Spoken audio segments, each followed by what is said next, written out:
북에서도 워낙 인기가 많으신 분이니까 네. 아니, 지금 미녀분들이 막 궁금한 게 막 질문이 되게 많을 것 같은데 지금 참고 계신 것 같아요. 유나 씨 뭐 물어보셨습니까? 제가 사랑의 미로 그다음에 우린 너무 쉽게 헤어졌어요. 아기 때부터 들었던 노래입니다. 뭐 내가 아기 때 막 뭣도 모르면서 사랑의 미로요 하면서 다녔던 네. 그분을 눈앞에서 뵈니까 막 너무 떨리고 너무 영광이고 막 저도 오래 일한 건 아니지만 우리 프로에서 사랑의 미로는 정말 그냥 주제곡 같은 느낌? 사랑의 미로는 그쵸. 우리 북에서 오신 분들은 다 한 번씩 부르는 네. 노래.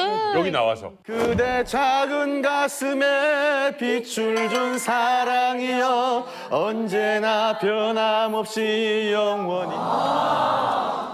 모르면 간첩이에요. 저는 13년 전에 공연을 북한에서 봤었던 거 기억하거든요. 그때 직접 그 공연장에 왔었어요? 아니요. TV로 봤죠. 그냥 근처도 못 가봤어요.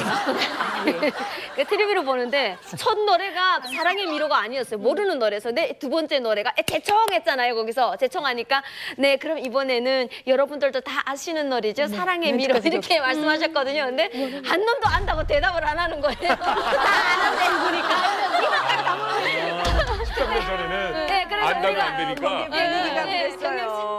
아무도 알아도 대답 다 안 해. 알았습니다. 그래서 우리 그때 그랬거든. 야 저것들 붙들려갈까 봐 대답 못하는 거. 그래서 우리가 뒤에서 내 안다 막. 내 안다 막.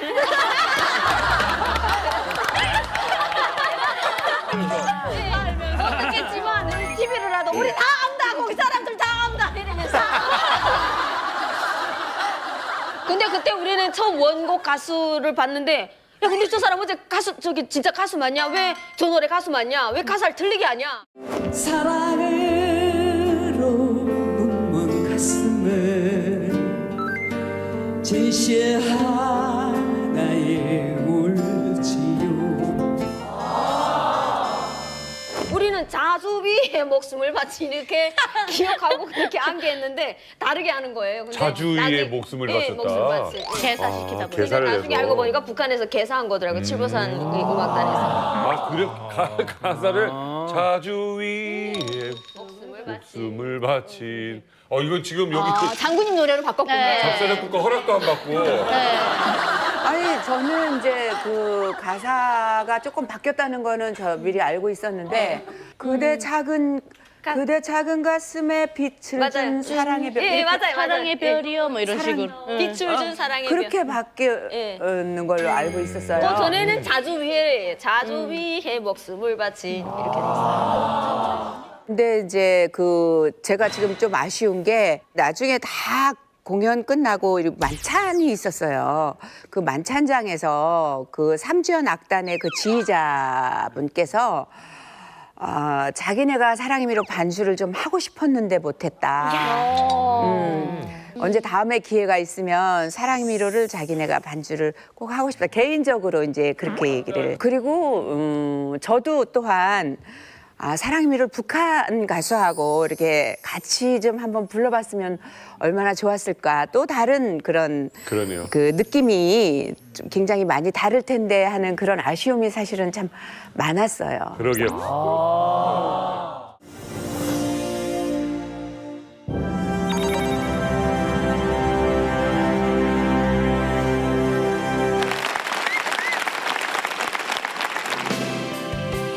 끝도 시작도 없이 아득한 사랑의 미로요.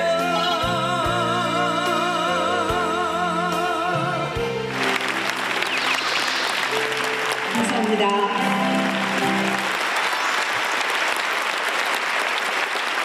경의하는 최고 용도자 동지께서는 공연이 끝난 후 남측이의 술단의 주요 배우들을 만나시어 심심한 사의를 표시하셨습니다. 다시 무대를 보니까 역시 열창하는 모습은 정말 멋지신 것 같아요. 심지어 이 북한에서의 공연이 처음이 아니시잖아요. 네네. 13년 만에 또 찾아가서 다시 공연을 하셨는데 그때와는 좀 분위기가 확실히 좀 달라졌나요? 많이 달랐어요. 그러니까 북한에서는 원래 박수만 치지 이게 소리 지르거나 뭐 이러진 않거든요. 근데 막상 올라가면서 바로 막 함성 소리가 나오니까 마음이 이렇게 착 놓이고 편안하게 되고 얼굴에 이렇게 미소가 이렇게 딱 이렇게 지어지고 세상에. 정말 좋았어요. 아니 선생님은 네 번째 쓰신 경력자신데 매번 가실 때 야, 이번에는 뭘 좀 다 해줄까 뭐 이런 생각을 할 것 같거든요. 이번에 저 뭐 이번에 특별히 노래 사실 좀 많이 하고 싶었는데 많이는 못했어요. 이제 여럿이 가고 그러다 보니까. 근데 사실 뭐 어떤 노래를 내가 해야 되겠다 이렇게 준비한 것보다는 이제 제가 그 아부다비에 있을 때 연락이 왔더라고요. 그 뒤늦은 후에 네. 그거를 해야 된다고. 잊혀져갈 사랑이라면 생각하지 않겠어요. 근데 내 노래도 많은데 왜 내가 뒤늦은 후회를 해야 되냐고 그랬더니 그거는 모르는데 하여튼 북측에서 그렇게 요청이 와서 그랬는데 이제 이번에 이제 공연 끝나고 나서 이제 악수하면서 너무 고맙다고 그 노래 너무 인상 깊었다고 잘 들었다고 그래서 이 노래가 이래서 내가 이 노래를 불렀구나. 아버지가 좋아했던 노래였나 봐요. 그랬겠죠. 워낙 그랬던 이제 것 같아요. 오래전의 노래인데 저도 처음 들었어요. 그 어쨌든 간에 뒤늦은 후회 같은 곡을 이제 요청이 들어와서 왜 그랬을까 하지만 하셨단 말이에요. 근데 더더군다나 만약에 이거는 북한 주민들은 더 모를 거 아니에요. 저 이거 들었어요. 네. 알아요? 은진 씨 들었어요? 그 나 너 좋아해 이거 저희 북한에서 이거 맞아, 세월 그건 나도 가다 알아. 부르는 게 사랑이야.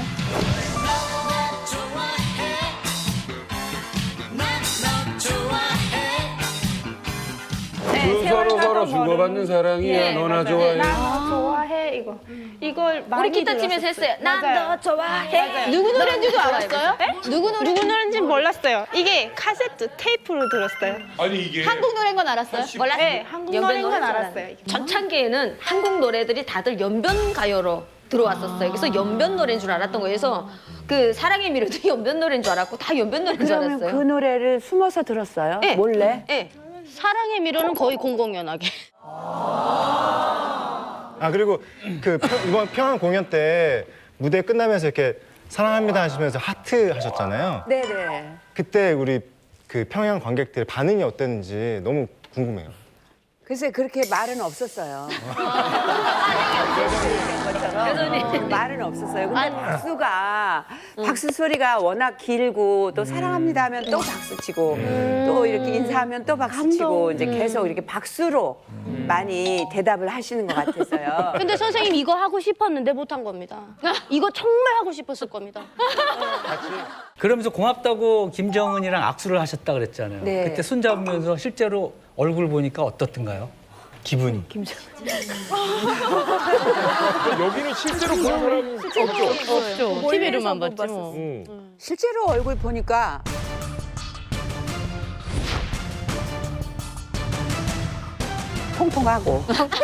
통통하고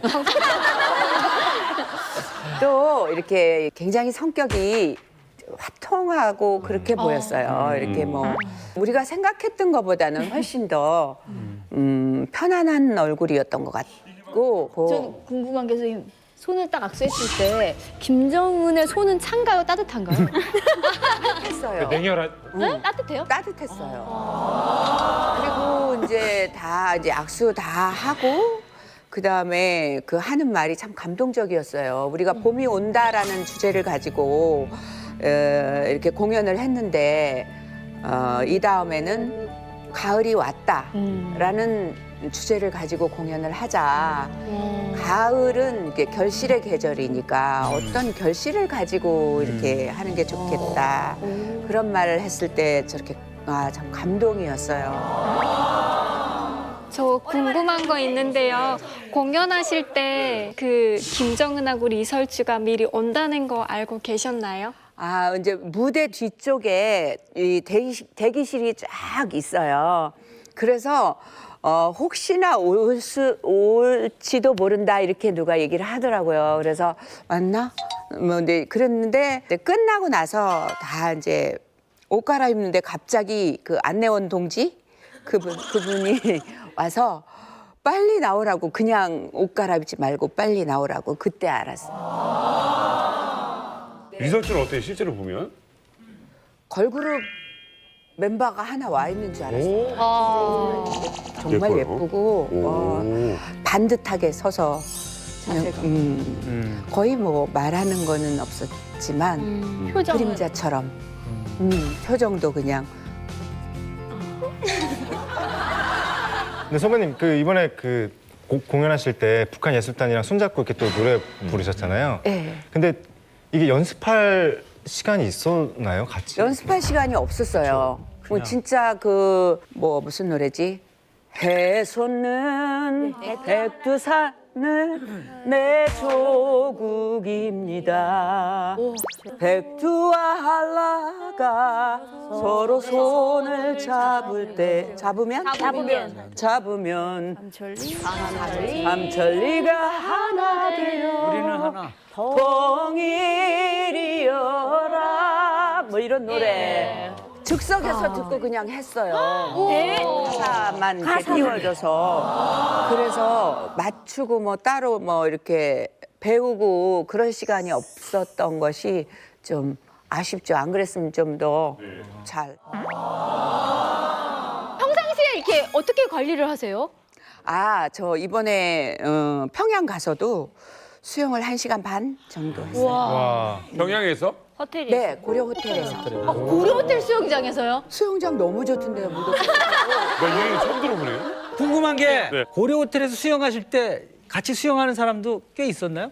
알리하고 정인이하고 네. 여자들만 잠깐 했네요. 들어왔다가 나갔어요. 그래서 제가 너네 수영했어? 그러니까 우리 두 바퀴밖에 못했어요. 이렇게 대단하세요. 얘기하더라고요. 호텔에 네. 묵었을 때 혹시 저 이렇게 감시하는 사람들은 없었어요? 그런 거 없었어요. 그리고 이제 우리 그 34층에 있던 사람들을 전부 이렇게 따로 VIP 식당 네. 거기서 따로 밥을 먹게 이렇게 돼 있었어요.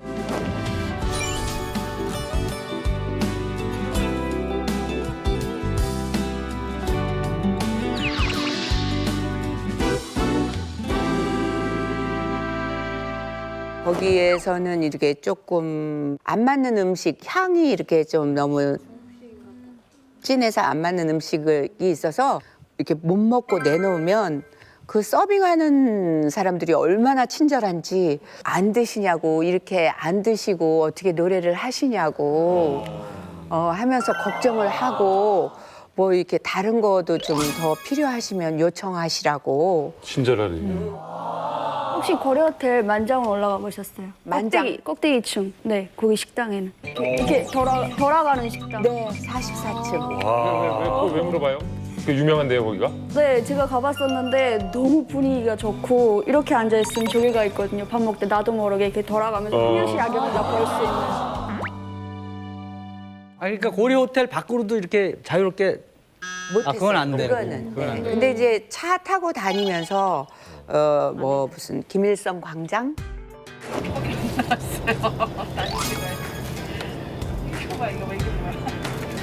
여기는 어딜까?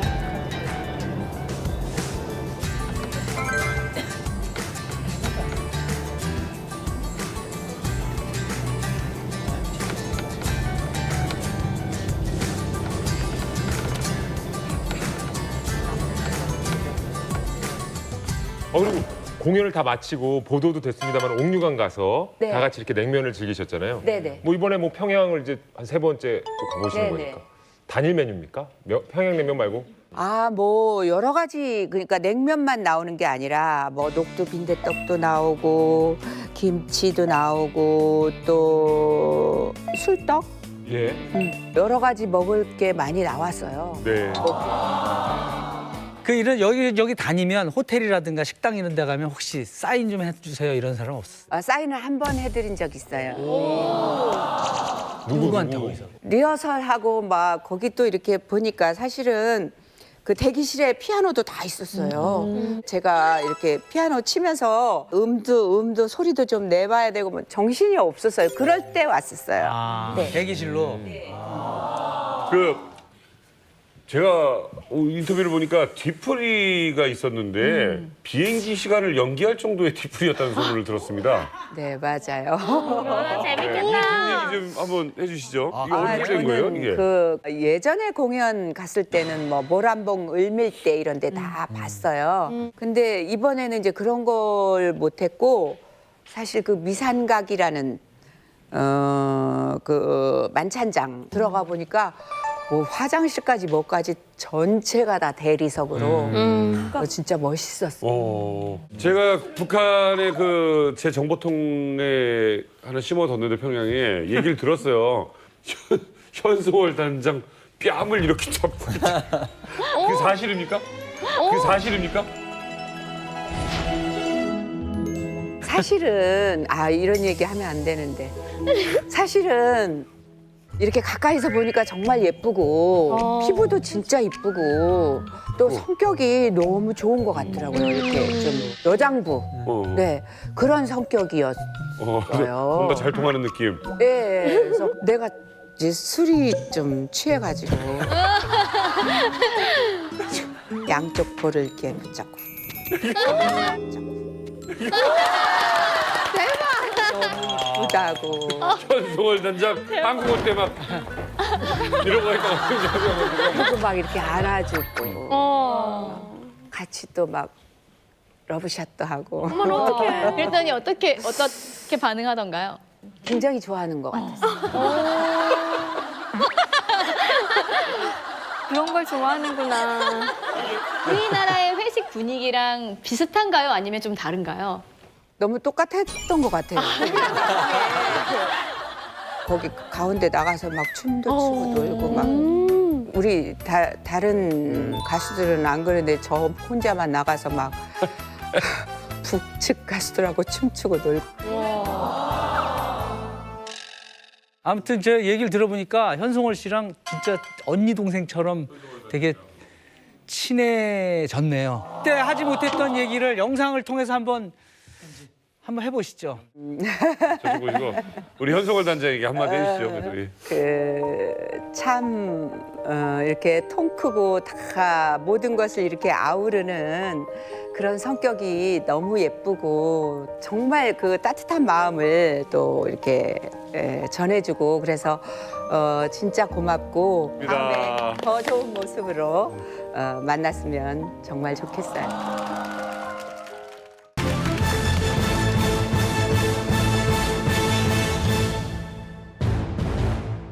야, 100번이면 제일 많이 왔다 갔다 하시고요, 우리나라에선. 그런 거 아닌가요? 전 세계에서 아마 같아. 저보다 더 많이 갔다 온 사람이 있을 겁니다. 그러나 이제 비밀 보지 의무가 있기 때문에 바뀔 수 없는 분들이 있을 거고. 나 우리 고향도 100번 안 가본 것 같아요.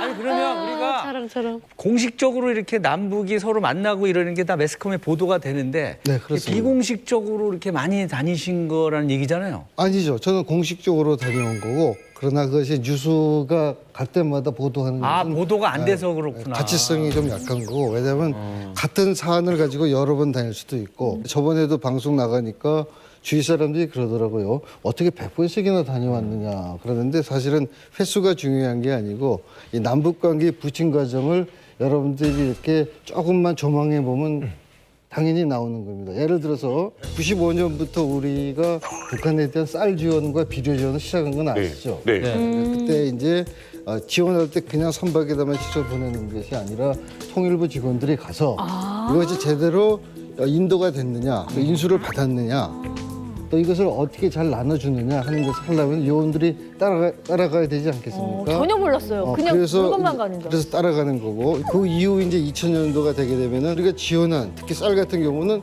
진짜 주민들한테 가느냐 우리가 이거를 확인해야겠다. 이것이 이제 모니터링이라 그러죠. 이제는 쌀 줄 때 입에 들어가는 것까지 봤으면 좋겠어요. 근데 나중에 가서 또 어떻게 할지 했을 수도 있잖아. 맞아요. 진짜 맞아요. 비료로 걸음까지도 확인하고 가도 되잖아요. 그 김정은 위원장이 방북을 했을 때 제가 중국으로부터 영상을 하나 받았어요. 받았는데 단둥역 그 전면에 철벽을 이 베리게이트 같은 걸 쳤더라고요. 차가 지나가는 거 안 보이게. 제가 영상을 지금 갖고 있는데 그 영상 같은 경우는 언론에서 김정은이냐 아니면은 그 김여정이냐라고 막 이렇게 혼란스러워할 때 확실하게 이제 김정은이 간다라고 거기서 이제 이야기를 해주더라고요. 네, 김정은이 방중한 당일에 저희 베이징 특파원들은 이 김정은이 방중했다는 사실을 확신하지를 못했었습니다. 왜냐하면 중국 전체가 김정은 방중 사실을 철저하게 통제를 했었고 당시 회동을 하고 있을 때 중국 공안과 경비 당국이 이 주변 일대를 정말 삼엄하게 통제를 했고 오토바이 사이드카 수십 대 그리고 경비 차량, 경찰의 경비 차량이 상당히 많은 숫자가 붙어서 경비를 했었고 그렇기 때문에 이 정도 수준의 의전이라면 김정은일 수밖에 없다 이런 생각을 했었습니다. 네. 취재 경쟁도 엄청났겠어요. 이 취재 과정에서 김정은의 모습, 김정은의 얼굴을 촬영을 할 수 있었다면 굉장히 전 세계적인 특종이 됐을 거예요. 왜냐면은 김정은이 해외를 방문한 사례가 처음일 뿐더러 그 장소가 첫 장소가 중국이었다는 것, 베이징이었다는 것 때문에 베이징에 상주하고 있는 기자인 저로서는 굉장히 흥분이 됐었고 김정은이 북한으로 돌아간 당일 기차를 타기 위해서 이제 베이징역의 모습을 드러내는 것이 예정이 돼 있었는데 이 베이징역 주변이 약 2-3시간 전부터 반경 한 1-2km 정도가 통제가 됐었고 이 베이징역 건너편에 고층 건물들도 이 출입을 막을 정도로 상당히 삼엄하게 경비를 했었습니다. 물론 과거에 김정일이 방문했을 때는 일부 일본 매체에서 그 장면을 찍었던 사례가 있거든요. 그래서 저희도 혹시나 하는 마음에 그 장면을 담기 위해서 노력을 했지만 결국은 실패를 했습니다. 지난 3월 25일 중국에 깜짝 방문한 김정은 말고도 전 세계의 주목을 받은 게 하나 더 있었는데요. 바로 김정은이 타고 간 1호 열차. 1호 열차에는 응접실, 회의실, 최고급 침실 등이 완벽히 갖춰져 달리는 특급 호텔이라 불리는데요. 이 1호 열차에 숨겨진 비밀이 있다고 합니다. 그 첫 번째 비밀. 지금까지 역대 김 부자는 다 본인의 전용 기차가 있었다는 사실입니다. 그래서 1호 열차는 한 대도 두 대도 아닌 세 대. 건 모양은 이거나 저거나 비슷해 보이지만 알고 보면 김일성, 김정일, 김정은 모두 각각의 전용 1호 열차가 있었던 겁니다. 두 번째 비밀은 바로 1호 열차들이 모두 메이드 인 북한이라는 건데요. 전기가 없어서 하루가 멀다 하고 열차가 멈추는 북한에서 이 초호화 열차인 1호 열차를 직접 만들었다니 정말 놀랍지 않습니까? 마지막 세 번째 비밀은 1호 열차엔 운명을 함께하는 쌍둥이 열차가 있다는 겁니다. 1호 열차는 폭탄에도 끄떡없는 특수 재료로 만들어졌지만 만약에 만약을 대비해 앞에서 똑같은 쌍둥이 열차가 달려 안전을 확인한 뒤 진짜 1호 열차가 달린다고 합니다. 여러분, 1호 열차에 대해 확실히 아셨나요? 김정일 같은 경우는 원래 그 고소공포증 비행기를 못 타지 않습니까? 네, 비행공포증이 네, 있다고요. 그래가지고 심지어 러시아 방문 그때 뭐 한 15일, 20일 정도 갔었을 거예요. 그때도 기차 타고요? 네, 기차 타고 이동을 했었거든요. 근데 이게 1호 열차인데 쌍둥이 열차를 왜 운영을 하냐면은 경호 때문에 그렇습니다. 그 이제 아까 그 유현주 씨 말같이 뭐 쌍둥이 열차 앞에 이게 먼저 가고 난 다음에 다음에 김정은이 간다 하면은 저 1호 열차 지나간다? 다음에 장군님 가시겠네? 그렇지만 그러니까 김정은이가 먼저 갈 수도 있고 쌍둥이 열차가 앞으로 먼저 갈 수도 있고 그러니까 이제 쌍둥이 열차 이렇게 두 대 가는데 한 대에는 또 이제 그 경호원들도 같이 가고 함께 이동을 하는 거죠. 우리 북한 병원장 딸 은지 씨는 그 1호 열차에 대해서 들어보신 적 있어요? 아, 네. 저희 그 북한에 있을 때 저희가 1호 열차 지나간다 하면 학교에서랑 이제 온 주민들이 다 동원해서 막 철길에 자갈 깔고 이러거든요. 근데 사람들이 다 알아요. 아, 이거 우리 괜히 장군님 이쪽으로 가시지도 않는데 왜 자갈을 깔고 우리가 왜 풀도 뜯어야 돼 막 이러고요. 그러니까 주민들은 이제 그 기차가 여러 대가 있다. 그런데 실제로 1호 열차 간다고 주민들한테 통보는 했지만 실제로 지나가는 건 아니다. 이렇게 아. 다 알고 있어요. 시청자 여러분께서 지금 저분이 누군가 궁금했는데 웃음이 너무 많아서 김정일 죽었을 때도 웃었다고. 김정일 죽었을 때도 웃었다고 그랬죠? 아, 김일성이 김일성 때 웃기는 되게 어려울 텐데. 아, 그러니까 그게 저는 그냥 애들이 왜 우는지 잘 이해를 뭐 안 갔거든요. 근데 가는데 이제 아빠가 울어라고 빨리 울어 잡아간다고. 그래서 제 동생이랑 이렇게 침을 이렇게 붙여서 막 이렇게 바르고 어우 하면서 막 연기했어요. 참 보기 좋아요. 내가 은지 씨 보면 이렇게 기분이 좋아요. 요즘 가장 슬픈 일이 뭐예요? 걱정되는 일이. 아, 요즘 제가 며칠 전에 그 지하철에서 사기 당했거든요. 가방. 사기 당했어? 이렇게 웃네. 이제 강남 쪽에 병원에 갔다가 오는데 지하철역에서 가방을 그 꽃장 파는 거예요. 그래서 사람들이 막 모아들어가지고 장사꾼들이 시간이 얼마 없어요. 우리 빨리 치울 거예요. 빨리 사세요. 아직도 그런데 정리. 이거 살 기회는 이거밖에 없다고 돈을 다. 진짜인 줄 알고. 근데 하나만 샀어야 되는데 두 개를. 아이고. 이렇게 즐거울 수가. 진품인 줄 알고. 얼마에? 아니, 그게 아저씨가 이런 거 가면 백화점 가면 몇십만 해 해가지고 아 진짜요? 그래서 얼마에 샀어요? 그 하나에 9만 원. 싸게 샀다. 지금 기분 나쁜 거를 저렇게 웃으면서 너무 화가 나는 거예요.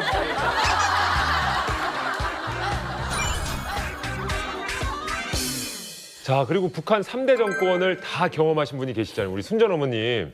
예. 북한 1호 열차를 실제 북한에서 보신 적 있으세요? 예, 본 적이 있습니다. 우리 집은 그 철길에서 얼마 멀지 않게 있거든요. 그런데 1호 열차 뭐 하나 지나간 게 아니라 이제처럼 뭐 몇 대씩 지나간단 말입니다. 후방물자 실은 차, 무슨 경호원들이 탄 차. 그래 보면은 판에 들어오니까 30분 너가 누르든지 연방 들어오겠구나. 그러면 우리가 타고 갈 차도 이제 뭐 내가 어디 출장 간다면 저 이런 행사 끝나야 가겠구나. 그럼 못 가는 거예요 그때는? 네, 그때 못 갑니다. 그다음에 장군님이 지나가는 그게 우리 북한에는 이 하장하는 법이 농촌에는 크게 없거든요. 그래 거기다 다 이렇게 묘를 쓰면 산에서 이렇게 가다가 보면 그 볼록볼록한 묘가 많이 보인다 해서 그 묘비람에 또 동원해서 싹 뽑아서 지우고 싹 밀어서 먼 데서 봐도 땅처럼 막 이렇게 다 했습니다. 그리고 기차역 그 1호역이라고 따로 있거든요. 근데 1호역이 따로 있는데 그 김정일이가 딱 들어오는 1호 열차만 서게 돼 있는 역이 지정돼 있어요. 근데 일반 사람들은 이제 그 열차를 탈 때 오프라인으로 되어 있어가지고 이렇게 올라가야 돼요. 그러니까 우리 탈 때 기차를 이렇게 계단을 올라가거든요. 근데 엄청 힘든데 1호역 같은 거는 수평으로 만들어져 있어요. 그냥 이렇게 그 남한의 지하철처럼 이렇게 만들어 있어요. 그리고 위에 오프라인이 아니고 다 지붕이 있어요.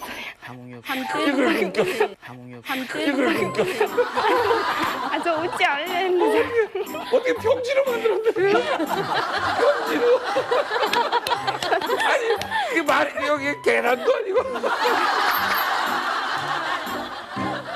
저는 정말 궁금한 게 아까 그 영상에서 보니까 이제 김정은이 살짝 이렇게 창문 열고 이렇게 밖을 봤는데 과연 그 내부는 어떤 모습일까? 내부 뭐가 있을까? 네, 저는 1호 열차를 타봤습니다.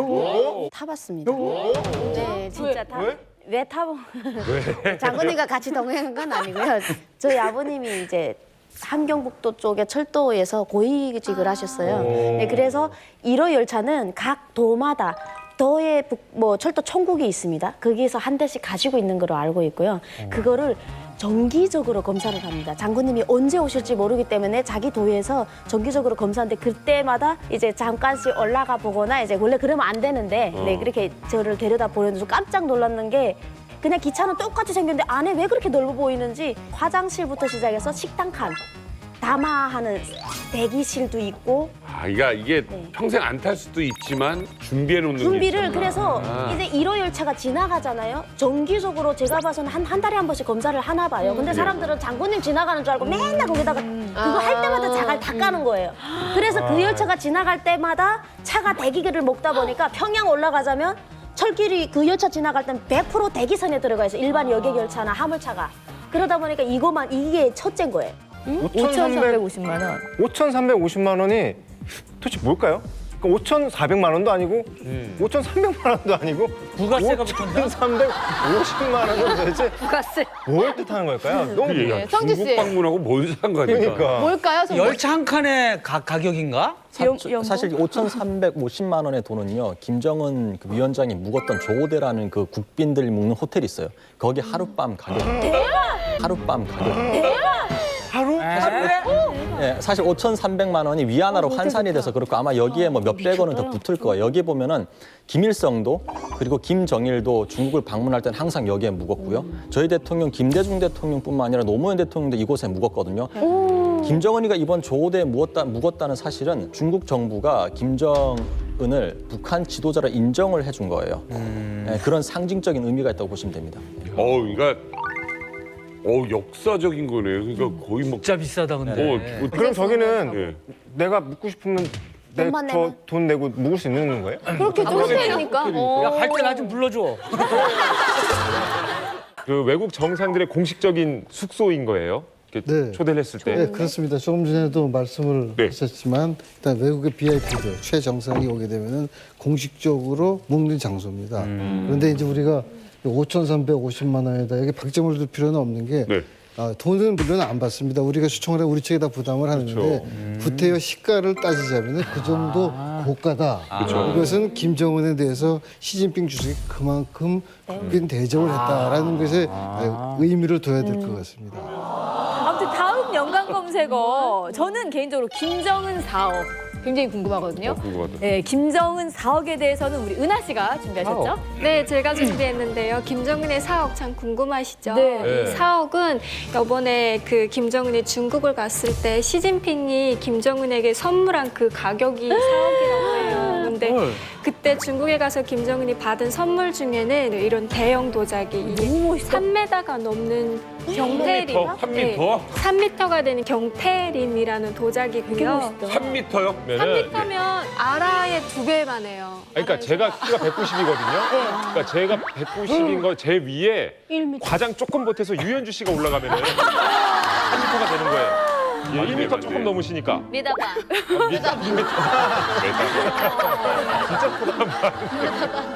이것뿐만이 아니라 보석도 받았고요. 그리고 찻잔 세트도 받았고 그리고 그 귀하다는 비단까지 김정은이 받았다고 해요. 그러니까 이걸 홍콩 언론사에 따르면 김정은이 받은 선물은 약 247만 위안에 달한다고 해요. 우리 돈으로 환전하면 4억 정도의 돈이 돼요. 근데 여기서 끝나는 게 아니에요.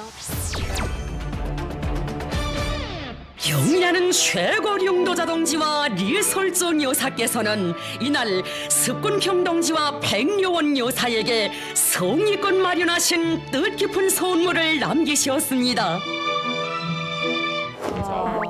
근데 여기서 끝나는 게 아니에요. 그 시진핑의 부인 되는 분의 이름이 펑리 위안이잖아요. 예. 그분은 이제 또 김정은이 아닌 리설주에게 선물을 이제 건넸는데 그게 또 1억이 넘는 금액이라고 했고요. 그리고 그날 만찬장에서 술을 대접했는데 그 술의 가격은 무려 2억에 달한다고 합니다. 2억에 달한다고 합니다. 술이 2억짜리요. 네. 이건 궁금하다. 아니 무슨 술이길래 대체 2억짜리 술일까요? 그 술을 직접 설명하기보다 우리가 중국산 제품 하게 되면은 우리 대명사가 가짜가 많다 그런 거죠. 중국 유명술 중에서 가짜가 최고 많은 게 바로 이 마오타이주입니다. 중국 사람들이 우리나라 면세점을 사가더라고요. 가짜라는 설이 제기될 정도로 진짜를 대접하는 것은 그 사람과의 관계가 상당히 돈독할 때. 근데 이 조금 아까 소개했던 술은 2억이 넘으니까 시가로. 한 병이에요? 네, 한 병에.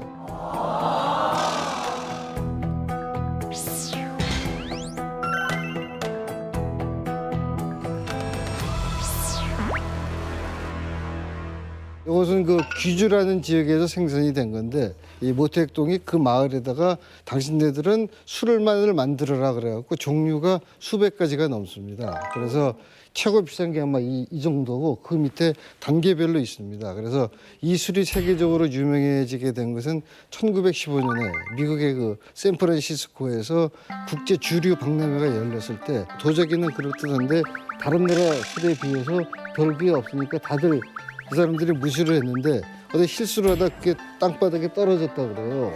근데 그 냄새가 향이 좋으니까 사람들이 맛을 보고 이것이야말로 명품이다. 그래서 소문이 나기 시작했고 1972년도인가 닉슨 대통령이 이제 중국을 방문해서 그때 이제 정치 주자라 그래갖고 양 정상끼리 먹으면서 이 마오타이는 중국을 대표하는 술이다. 이렇게 알려지게 된 겁니다. 사실 이게 마오주라는 것이 왜 이렇게 비싸냐면 이 대접되었던 술이 1960년대, 80년대 요 사이에 생산된 술이에요. 근데 그때 생산되다 보니까 희귀성이 또 있는 거예요. 그 맛이 최고였던 거예요. 그러다 보니까 정상들이 오면은 이제 시 주석이 이제 김정은한테 이제 준 거죠. 예. 저렇게 어마어마한 선물을 받으면은 어떻습니까? 좀 북한에 가가지고 이제 북한 주민들한테 자랑도 하고 그러나요, 김정은이? 일단은 외국 정상한테 선물을 받게 되면은 묘양산에 가면 국제친선 전람관이라고 있습니다. 거기 가면은 김일성 관이 있고 김정일 관이 있습니다. 그렇죠. 근데 아직까지는 김정은 관은 없기 때문에 일단 국제친선 전람관으로 가져가거나 혹시 거기 도청 장치가 있으면은 당신이 이것을 김정은 당신의 집무실에 놔라 할 수도 있겠죠. 그건 뭐 제가 보기에는 전자가 더 가능성이 높아요.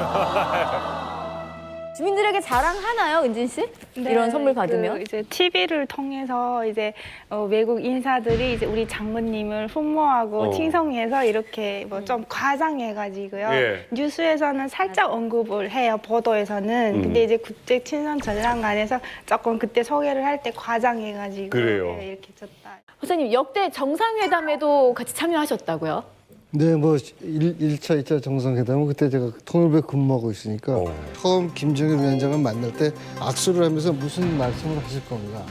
영부인이 가시면서 걸어가면서 담소 화제를 뭘로 할 것인가. 이런 것들이 시나리오를 다 해서 저희가 작성을 했고 와, 대박. 그다음에는 딱 도착을 해서 예를 들어서 주체 사성탑을 간다.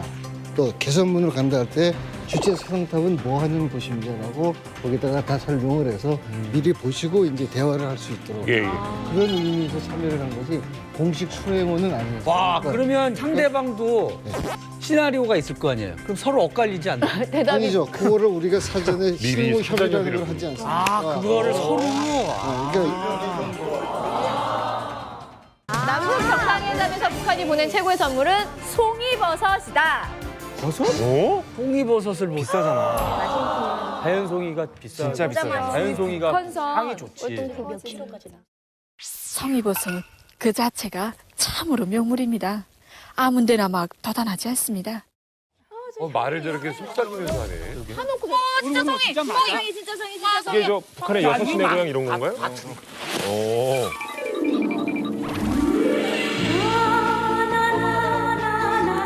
저거 1등급이야. 우선 상태를 오면 어째 그런지 감기도 아예 왜 한 번도 그렇게 피곤하게 댕겨도 이빨이 싸거나 이렇지도 않습니다. 이렇게 댕기면 송이를 먹어서 그런가 이렇게 합니다. 와, 크다. 저게 일본에도 수출이 많이 됐었어요. 우리나라에도 그렇고. 일본에 가면 뭐 한 개당 7, 8만 원이요? 중어는 두겨 있고, 예? 그다음에 통풍증이 두겨 있고, 예? 그다음에 여성들이 이 부인병 두겨가 있단 말이에요.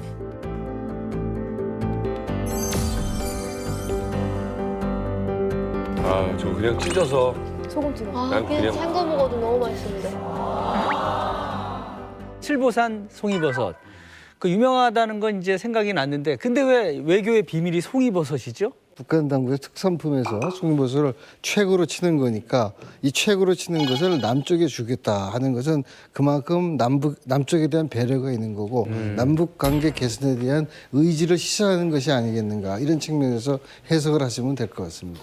근데 이게 외교의 비밀이라고 할 정도로 이게 송이 버섯이다 그랬는데 그 양이 얼마를 많이 줬길래? 맞아, 궁금해. 네. 맞아, 한 개 주면 안 되잖아. 한 개 좀 애매하잖아요. 감사합니다 할 때 약간 애매할 수 있어서 도대체 얼마나 달랐는지.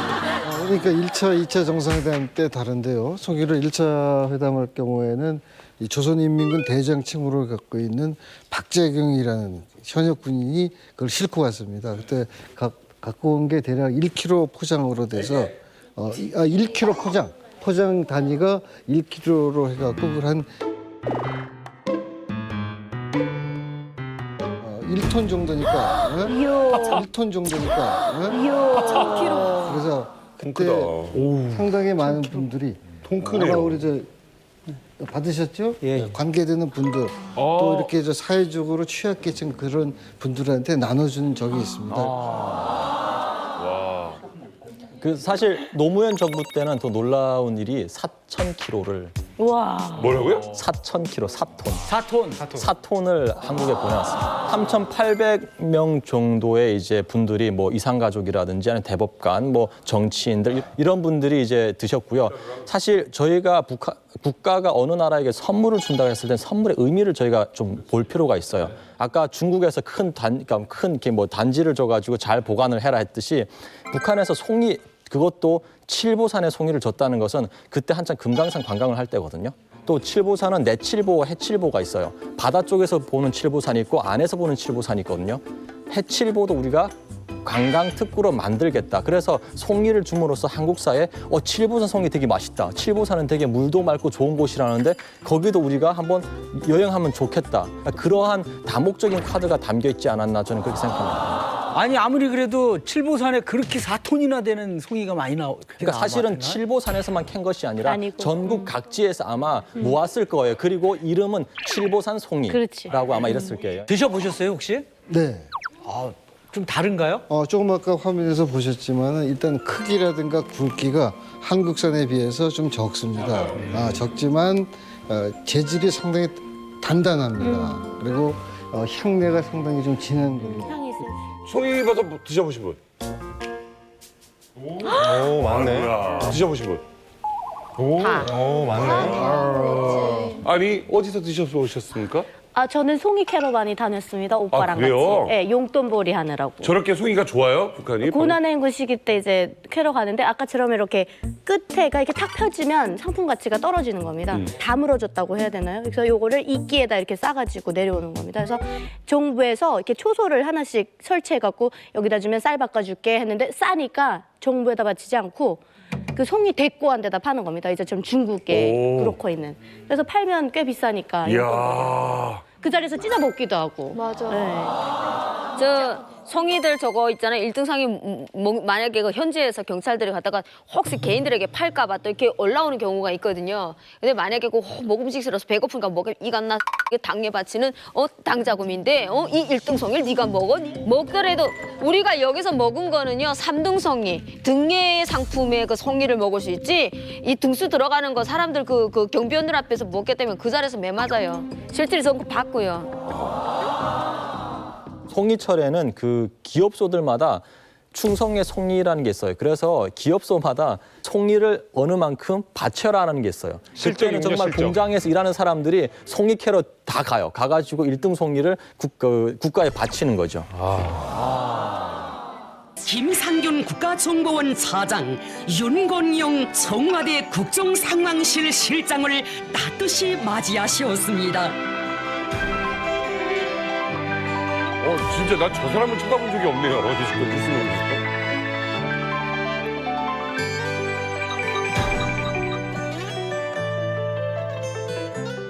대북특사단 만산 접대원의 정체는 군인이다.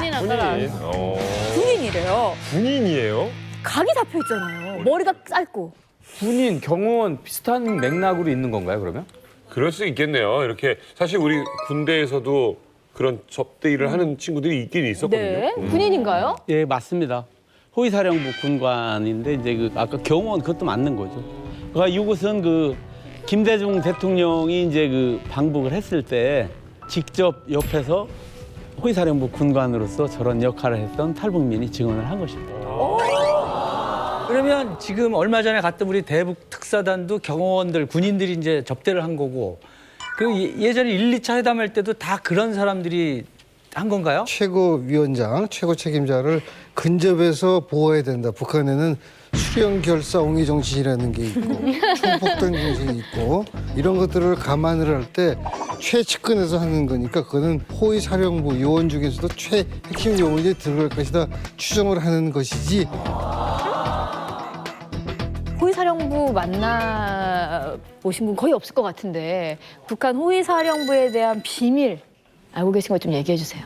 호위사령부 병력이 대략 한 군단급이라고 하거든요. 한 13 내지 14만 정도 많다. 네, 되고 황병서, 최룡해 또 이제 여기 이제 한국을 방문했었고 그렇죠. 김혜정이도 왔었죠. 네네. 이 김혜정이 올 때 보면은 뒤에 좀 우리부리하게 멋지게 생긴 친구들 있었지 않습니까? 네네. 저 친구들 봤어. 선글라스 끼고. 네, 저 친구들 다.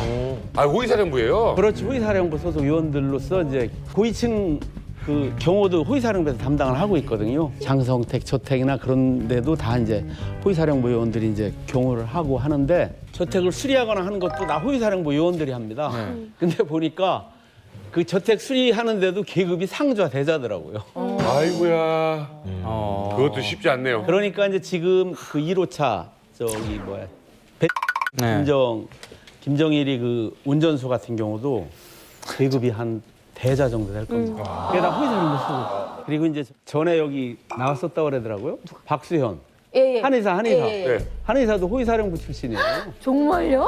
묘양산 그 김일성이 이제 그 사망을 묘양산에서 했지 않습니까? 네. 묘양산 특각에서 그 박수현이가 묘양산 특각 경비를 하던 그 호위여단 출신입니다. 아, 그래요? 호위사령부 요원들은 이제 그 북한에서 이제 초모한다고 하는데 그냥 일반 병들처럼 그렇게 하는 게 아니고 사전에 입대하기 전에 그 옥과대상이라고 많이 하잖아요. 호위사령부 요원도 역시 마찬가지입니다. 그래서 그 중앙당에서 와가지고 다 담화 다 하고 신체 조건 다 보고 출신 성분 양호해야 되고 그런 사람들을 이제 미리 선발을 해가지고 이제 입대를 시킵니다. 그러니까 이제 호위사령부 근무하고 이제 제대를 하게 되면은 입당도 거의 다 하고 하여튼 뭐 저기 뭐야 이제 기관 기업소 배치받는데도 많은 특혜를 받죠. 25년째 닭장사라고 있고요.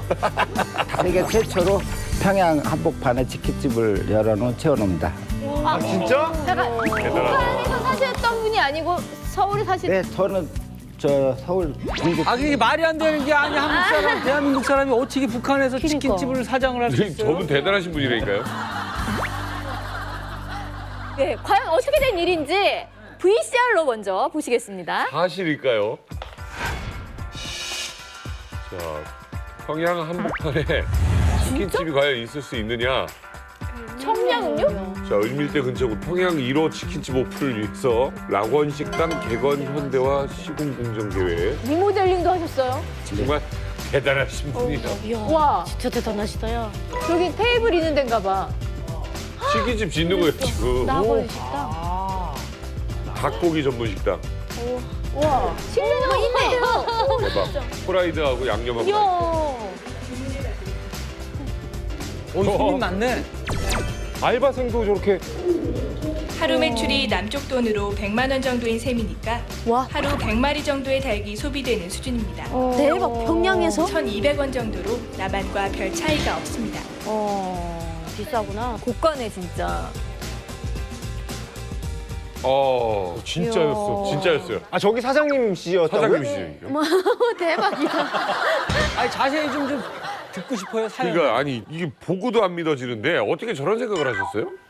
제가 서울에서 닭고기 유통, 가공, 프랜차이즈 사업을 하고 있었어요. 그런데 2005년도에 남북 관계가 많이 좋아져서 닭고기 수입을 북한 가서 하면 어떨까 해서 시장 조사로 평양에 일단 들어갔었습니다. 근데 평양에 가보니까 그 당시에 조류독감이 터져가지고 수입을 할 수 없는 상황이 돼가지고 제가 여기다가 치킨집을 우선 열어보면 어떤가. 그러고 북한에 갔더니 평양에는 전문적인 치킨집이 없었어요. 일반 식당에서 치킨 메뉴 하나 정도 있는 그런 상황이었고 그래서 여기다 치킨집 하나 내면 제대로 되겠구나. 가만히 있다. 야, 천호동에 사람 많이 왔다 갔다 하네. 천호동에 한번 내볼까? 이거랑 다른 거잖아요. 평양에서 치킨집 해볼까? 내고 싶다고 낼 수 어떻게 있나요? 가능해요, 이게? 그러니까 북한에 이제 낙원무역이라는 회사와 합작을 했어요. 그래서 낙원무역에서 아까 보신 그 화면에 나온 그 녹색 건물을 거기 시설 공사하는 사람이나 이건 되고 제가 여기 서울에서 공사하는 인테리어 자재서부터 시작해서 식당에 들어가는 그 튀김기, 튀김 기계뿐만 아니라 식용유서부터 파우더, 소스, 여기 부자재, 그 치킨 포장 용기까지 다 여기서 올려갔어요. 어떻게 올려보냈어요? 어떤 루트로? 인천에서 배로다가 남팡으로 보냈죠. 그러니까 유통을 잡으신 거예요, 유통. 그러니까 거기서 계속 이제 상주하신 거예요? 상주는 한 게 아니고 가서 시장 조사하고 점포 입지 선정하고 인테리어 공사하고 그 하나 매장 오픈하는데 한 2년 반 걸렸습니다. 아, 오래 걸렸네. 오래 걸리겠지, 당연히.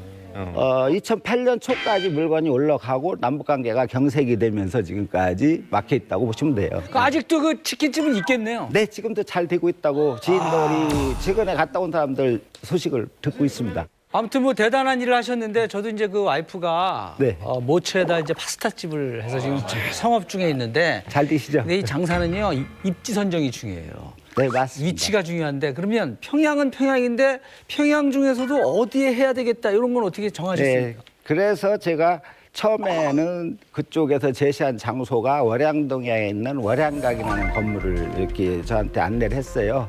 가보니까 상권이 좀 애지고 그래서 여기는 아니겠다. 다른 데로 가자 해서 최종적으로 가봤는데 그 낙원무역에서 운영하는 그 낙원식당이 평양에서 가장 요지예요. 서울로 얘기하면 강남이라고 보시면 될 거예요. 거기에는 개선문 있고 김일성 경기장 맞은편 모란봉 공원 와서 바로 내려오면 되고 또 거기에 역세권이에요. 개선문동 북새거리에다가 북새통이 그 북새거리예요? 그래서 북새거리하고. 야, 북새통을 이룬다가? 사람이 많이 다니니까. 거리 명칭이 북새거리입니다. 사람이 대박이다. 야, 근데 여기에 우리 이만갑 식구 중에 이제 평양 토박이 있잖아요. 우리 남인희 씨. 북새거리 가보셨어요? 평양에 있으면서? 네, 제가 어릴 때 살았던 곳이에요. 네, 어린 정도 살고 그다음에 할머니 집도 거기 있어갖고 자주 다니던 곳인데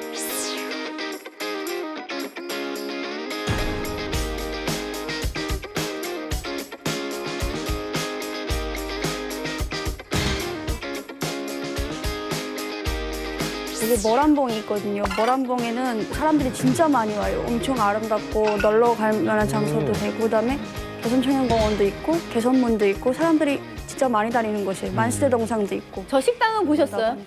네, 그 식당 주변에 제가 해외로 나오기 전에 일하던 곳이 있어요. 그 개선문 주변에서 지나다니면서 한두 번씩 봤는데 네, 봤었어요. 와, 대단하네. 지금 명동에 살던 것 같아. 북한에 처음 지금 치킨집을 차리신 건데 그러면 치킨만 파신 거예요? 아니면 다른 메뉴가 있었어요? 치킨이 이제 저희가 똑같이 제가 서울 매장하고 똑같이 판매를 하기 위해서 거기 이제 프라이드 치킨이라는 걸 그쪽에서 쓰지를 못해요. 외래어니까. 그래서 닭튀기. 로스트 구이라고 하잖아요. 서울에서는 로스트라는 구이를 못 쓰게 하니까 전기구이. 근데 그 닭튀기는 식당들에 가면 많거든요. 그러니까 근데 닭구이는 전기닭 그 탕닭구이는 고리에 일반 고리에 진짜 많이 기계를 내놓고 팔아요 거기서. 지나다니면 냄새가 너무 고소해요 진짜로. 그치. 그래갖고 북한에서 보편적으로 맥주에는 마른 안주를 많이 먹거든요. 네. 짝태나 오징어나 이런 걸 많이 먹는데 그럼. 전기구이는 소주랑 많이 드세요. 아빠들도 저기 엄마들한테 되게 인기인데 애들이 너무 좋아하니까. 북한은 전기가 자주 나가잖아요. 나가게 되면 이제 전기를 사용하는 부분이 많잖아요. 이제 전기 나갈 때 그럼 어떻게 해야 돼요? 맞아요. 저희가 갔을 때도 낮에 사무실에 전기가 막 나가고 그랬어요. 그래서 비상용으로 예비 비상용 발전기는 항상 다 있습니다. 아, 그 발전기도 우리나라에서 이렇게 올리? 네. 전기구이가 아니라 발전기구이네. 참 진짜 애쓰셨습니다. 진짜. 또 제가 평양에 올라가서 식당에서 대표적인 메뉴를 한번 봤더니 치장 닭집이라는 메뉴가 있었어요.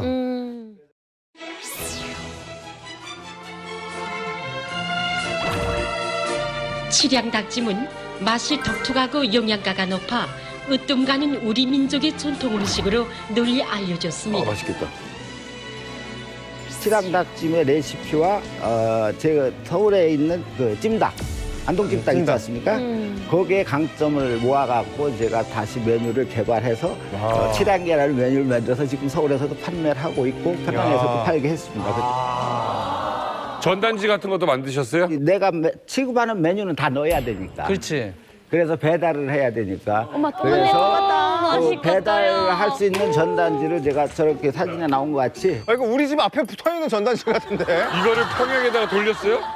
밑에 전화번호가 평양 전화번호입니다. 평양 전화번호예요? 한국 것 같다. 아니 그때 당시에 평양에 배달 문화가 있었나요? 전혀 없었죠. 제가 이제 서울에서 쿠폰을 주지 않습니까? 10마리를 드신 분에게서 쿠폰 한 장을 준다. 그것까지 해서 그 용어를 보시면 평양에서는 쿠폰이라는 용어를 못 쓰고 봉사카드. 봉사카드 10매를 모으시면 닭 한 마리 공짜. 그렇게 해서 인쇄해서 전단지를 또 평양에 올려요. 네, 저희 835가 앞에 8이잖아요. 그 8이 뭐랑번국 번호예요. 02-835 아까 저 뒤에 있는 거 하면은 그 뭐랑번국 번호거든요. 02예요, 거기도? 네, 02인데 구역에 따라서 다 틀려요. 뭐 평촌은 4, 그다음에 어디 중계역은 3이고 앞단위가. 그런데 저거 진짜 북한 번호 맞는 깜짝 놀랐어요, 진짜 보다가. 2, 3. 야, 신기하네요, 진짜. 어떤 걸 좀 좋아하던가요? 그러니까 닭튀기가 제일 보편적이에요. 튀기가. 뼈만 발라서 하는 순살 치킨이 있고 그냥 뼈 있는 치킨이 있고 그런데 순살 치킨 많이 먹는다고 그렇게 보면 되거든요. 그렇군요. 그 뭐 맥주도 많이 먹죠, 거기 있는 사람들? 네, 맥주야 뭐 기본이죠. 평양에도 그 닭고기 치맥이 서울에서 유행하듯이 치킨하고 맥주는 필수입니다. 그때 당시에 이제 오픈을 하셨을 때 어떻게 좀 맛집에 등극을 하셨어요? 당연히 그쪽에서 지금까지 운영하고 있으니까 평양 소식이 궁금해서 인터넷 자료를 찾아봤더니 외국 사람 손님들이 가서 맛을 올려놨더라고요. 근데 사장님 요리가 워낙에 유명해서 닭튀기가 평양 내 그 시내 식당들에 다 많이 퍼졌어요. 아, 진짜? 제가 그 개선청년공원 거기서 일을 할 때 닭튀기도 먹어봤고 닭다리 튀기를 먹어봤거든요. 그리고 다른 식당 가면 닭토막 튀기라고 해가지고 튀기를 다 이렇게 하는데 네 많이들 드세요. 여자들이 되게 좋아해요. 그러면 그 전에도 그 닭튀기를 먹을 때 맥주랑 마셨어요? 아니면 사장님이 오픈한 다음에 치맥이 유행을 한 건가요? 그전에는 있을 수도 없었죠. 그냥 닭고기다 하면은 지금도 뭐 일반 흔한 가정들에서는 그렇게 먹지만 그냥 삶아서 찢어서 먹는 거죠. 백숙처럼? 그럼 우리 사장님이 진짜 치맥을 유행시켰네. 혹시 앞으로도 또 한 번 기회가 있다면 하시겠습니까? 저 꿈은 아직 꺾이지 않았습니다. 알겠습니다. 오페 씨는 한국에 와서 누구 고마운 사람 있어요? 저는 고마운 사람이라고 하면 형사님. 아니요, 진짜 저도 처음에 왔을 때 그 북한으로 보면 뭐 형사라 하면 막 감시만 하고 막 그런 무서운 사람으로 알고 있었는데 한국에 와서 보니까 그 형사님이 너무 따뜻하시고 삼겹살에 무슨 팥빙수 그런 거 뭐 한 번도 먹어도 못 본 거 자주 사주시고 막 저 뭐 한국에 대해서 모를 거 있으면 자주 형사님한테 연락해가지고 이런 건 어떻게 해야 돼요? 하고 계속 도움도 많이 받고. 담당해 주시는 그 보안과 형사님들 사실 우리가 몇 분 모셨었는데 다들 그렇게 도움을 많이 주더라고요. 윤아 동무는 뭐 있습니까? 윤아 동무는 진짜 감사한 사람이 있습니다. 저는 진짜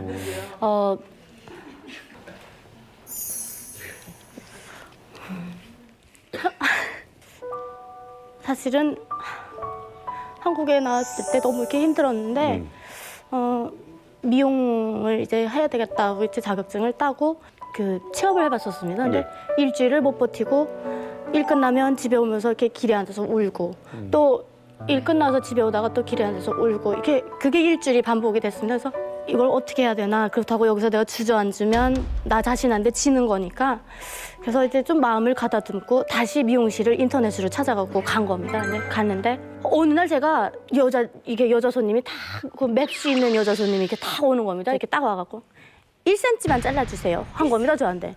그래서 나는 1cm를 자르놓고 자르는 건 아니니까 그렇지. 내가 봤을 때 이거 여기가 대충 짐작이 1cm 같구나. 그리고 잘랐습니다. 잘라서 머리 이렇게 다 앞으로 이렇게 해보더니 이게 1cm나 더 잘랐다는 겁니다 저한테. 그러더니 갑자기 탁 일어서더니 나 추레에 있는 가위 딱 들더니 너 앉으라는 겁니다, 나보고. 너 내가 네 머리 똑같이 잘라준다고. 그래서 원장님이 딱 이렇게 오셔가지고 그 여자가 막 이렇게 행패 부리니까 이렇게 딱 잡더니 내 직원한테 함부로 하지 말라. 경찰 부르겠다고. 나한테는 너무 소중한 직원이니까 너가 이렇게 함부로 할 수 없다. 정말 약탕실에 가서 얼마나 울었는지 몰라.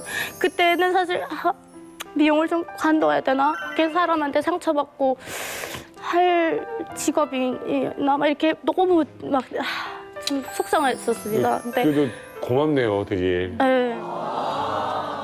저는 제가 이만갑에 이렇게 나오면서 가장 잊혀지지 않는 분은 있는데요. 제가 북한에 있을 때 그 보이브 체포돼서 엄청 매를 맞다 보니까 제 척추가 말이 아니에요. 네, 그래 병원에 한 몇 달 동안 앓다가 병원에 진짜 실려갔는데 그분이 딱 보는 게 북한 사람이기 때문에 진짜 약값부터 시작해 수술비 하나 1전1푼 받지 않았어요. 어머나. 네. 진짜 의사다. 그래서 제가 너무 감사해서 원장님 담은 얼마라도 제가 수술비를 드리겠다니까 열심히 살고 그래서 북한 사람이 와서 성공을 하는 모습이 자기네다 수술비를 주는 것보다 더 빛이 난다더라고요. 그 선생님 의사다. 어느 병원이에요? 어느 병원? 동네 어디에 있어요? 안산 원장님이시. 병원이요? 네. 원장님한테 한마디 하세요. 여기 보시고. 예. 원장님 덕분에 제가 척추 수술을 받고 이렇게 꿋꿋이 일어나서 이만갑에 나와 원장님을 알리는 시간이 되었습니다. 감사합니다. 어째서 이런 일을 하시게 된 겁니까? 처음에 제가 하나원에 가게 된 계기는 이제 남자는 이제 누구나 이제 군대를 가잖아요. 그래서 이제 공중보원이라고 해가지고 군대 국가기관에 이렇게 배치되는 데가 있어요. 근데 저는 이제 어떻게 좀 생활하나 이런 것들도 궁금하고 그리고 뭔가 좀 보람 있는 일을 좀 하면 좋을 것 같다고 생각을 해가지고 이제 하나원에 이제 가게 됐고요. 그래서 지금도 이제 국립병원에서 근무를 하고 있는데요. 지금도 탈북민에 대해서 이제 관심을 가지고 진료도 하고 이렇게 좀 도움을 주고 이러고 있습니다. 몇 명 정도나 만나셨습니까? 뭐 제가 정확하게 기억을 못 하겠지만 대략 잡으면 한 4,000명 뭐 정도? 뭐 그 정도는 만나봤던 것 같습니다. 네. 그러면 여기 계신 분들을 다 만나신 거 아니에요? 네, 여기 계신 분들 중에 좀 낯이 익는 분도 있고 좀 이름이 기억나는 경우도 있고. 그 혹시 이 선생님과 나는 인연이 있다. 인연이 있다. 소연 씨 아세요? 예, 아세요. 네. 이 소연 씨 같은 경우에는 제가 이제 하나원에 있을 때 부총무의 역할을 하셨었어요. 근데 부총무가 이제 병원에 예약이나 접수 같은 거를 좀 교육생들 걸 모아가지고 하거든요. 근데 되게 맨날 항상 씩씩하게 막 와가지고 딱 명단도 주고, 그다음에 저희가 막 필요한 것도 막 또 도움도 주시고 해가지고 되게 기억에 많이 남습니다. 저 때 많이 이뻐졌죠? 네. 길에서 보면은 잘 못 알아볼 거예요. 못 알아보겠죠. 소연 씨 기억이 나요? 어떤 선생님이세요? 제가 지금 선생님 아까 들어올 때부터 심장이 좀 콩콩거리기 시작했어요. 사실은 사심도 있었고요 그때. 처음 딱 들어갔는데 단간부인 거예요. 단간부. 그래서 와 이 남자 좀 멋있다라고 딱 들어갔는데 제가 지금 기억에 방 안에 피아노가 있었어요. 피아노도 쳐? 피아노 있었어. 그래서 저는 벽만 보는 줄 알았는데 음악까지 한다는 건 북한에서 상상도 할 수 없는 일인데 피아노가 있어서 또 한 번 놀랬고 그 다음 날부터 매일 간 거예요. 제가 수업에 빠져갖고. 네. 사심이 있었구나. 그래서 진짜 사심이 있었어요. 그래서 애들 막 일부러 안 아프냐 그러니까 애들이 처음에 우리 딱 들어가니까 정신과 안 간다는 거예요. 아니야 정신과 가야 돼 그러면서 그래서 몇 명씩 데려가서 얘네는 복도에 앉혀놓고 한 명씩 들어가야 되는데 내가 맨 먼저 들어가서 계속 말하는 거예요. 선생님 그래서 제가 이렇게 왔는데 자꾸 지금 저는 나이를 물어보고 싶은데 뭐 물어보겠는 거예요. 부끄러워서. 상담을 하러 간 게 아니라 작업을 하러 가셨구나. 100% 작업인데요, 이 정도면. 마음을 많이 읽으시잖아요. 느낌으로 아셨죠? 아니, 저 처음 알았어요 지금. 그럼. 것 같은데. 저도 하나원에 왔는데 일단 제 스토리가 있잖아요. 근데 어떻게 됐는지 모르겠는데 저한테 정신과에 한번 가보라고 그러더라고요. 근데 제가 미쳤냐고 내가 정신 나가 신경이 아주 정상적인데 내가 거길 왜 가냐고 그랬더니 그분도 부총무셨어요. 부총무들이 다 저기 일부러 데려갔구나. 나는 그때는 약간 꼭 데려가려고 하더라고요. 자꾸 그 부총무님이 특별히 저를 아끼시는지. 그래서 나는 신경 환자가 아니라서 거기 갈 필요가 없다고 처음에 그랬는데 갔다 오신 분들이 얘기를 하시는 게 상처를 마음에 이렇게 가지고 있는 사람들이 가서 마음 터놓고 마음 치료한다고 한 번 가보라서 한 번 가봤어요. 아니 제가 궁금한 거 있는데 보니까 이제 탈북 미녀들과 인연 되게 깊은 것 같은데 혹시 하나원 정신과 의사면 한 일이 정확히 뭔데 이제 피아노까지 있으니까 혹시 가끔 이제 또 친구를 위해서 음악을 또 이제 하니까 그런 거로 궁금하거든요. 아까도 이렇게 말씀하셨듯이 이렇게 병원에 잘 오지 않게 되거든요. 그래서 먼저 이제 심리 검사 같은 걸 쭉 해서 거기에서 이제 뭔가 좀 문제가 있다는 경우, 그리고 아니면 자발적으로 또 잠도 못 자고 뭐 가슴도 답답하고 뭐 기분도 안 좋고 이렇게 해가지고 좀 오시게 되고요. 오시게 되면 상담도 하고 뭐 약물 치료도 하고 그렇게 하게 됩니다. 그 사실은 정신과라는 거를 우리나라에서도 사실 좀 어려워해서 정신건강의학과로 한번 이름을 바꿔보고 뭐 이런저런 노력을 합니다만은 하물며 북한에서 오신 분들 더 그럴 거 아니에요? 네, 맞습니다. 이제 북한에서는 이제 정신건강의학과라고 하면 굉장히 이제 좀 편견이 심하거든요. 그래서 뭐 사식구 병원 이렇게 들어보셨는지 모르겠지만 정신과 하면 이제 사식구 병원입니다. 뭐 교육생들끼리 그때 하나원에 있을 때 저보고 뭐 사식구 의사다 뭐 이렇게 말할 정도로 굉장히 북한에서는 좀 심각하게 좀 편견이 많고요. 우울증, 뭐 불안증 이런 거보다는 좀 심한 정신건강에 문제가 있을 때 간다고 좀 인식을 하는 경우가 많이 있습니다. 저는 이 선생님 애를 속을 많이 태웠습니다. 제가 정신과라고 해서 안 갔어요. 야, 이 정신과라면 우리는 신경환자 병원처럼 생각하거든요. 나는 신경이 분명 돌지 않은데 왜 날 정신과로 가라지 했는데 20일 동안 넘게 자지 못하니까 눈알이 토끼 눈알처럼 돼요. 와, 사람이 막 황당증이 나는데 안 되겠다고 해서 선생님한테 갔어요. 그래, 선생님, 난 진짜 참 미안합니다. 그러니까 주사를 놔주더라고요. 그래, 주사를 맞았는데 몸이 좀 거뜬하더라고요. 야, 이렇게 쉬운 거 왜 아직도 모르지? 그래, 나를 빨리 병원에 가서 이거 좀 해달라 했어요. 그러니까 신경을 써서 너무 불면증이 와서 이런데요. 네. 근데 49호 병원이라는 이름이 굉장히 특이한데 북한은 이런 정신과 병원에 대해서 굉장히 무서워하는 인식을 갖고 있나 봐요. 북한에서 그 정신병을 앓는다고 하면 이미 사회에서 인정받을 수 없다라는 사람인 거죠. 그래서 북한이 병원마다 그 숫자를 가지고 병원을 이렇게 지정을 하는데 그 49 병원에 가게 되면 강제로 감금을 하고 노동을 시킵니다. 그래서 그 안에서 노동을 시켜서 또 발작을 하면 다시 또 이렇게 묶어놓고 그래서 그 49 가게 되면 죽어서 나와야 된다.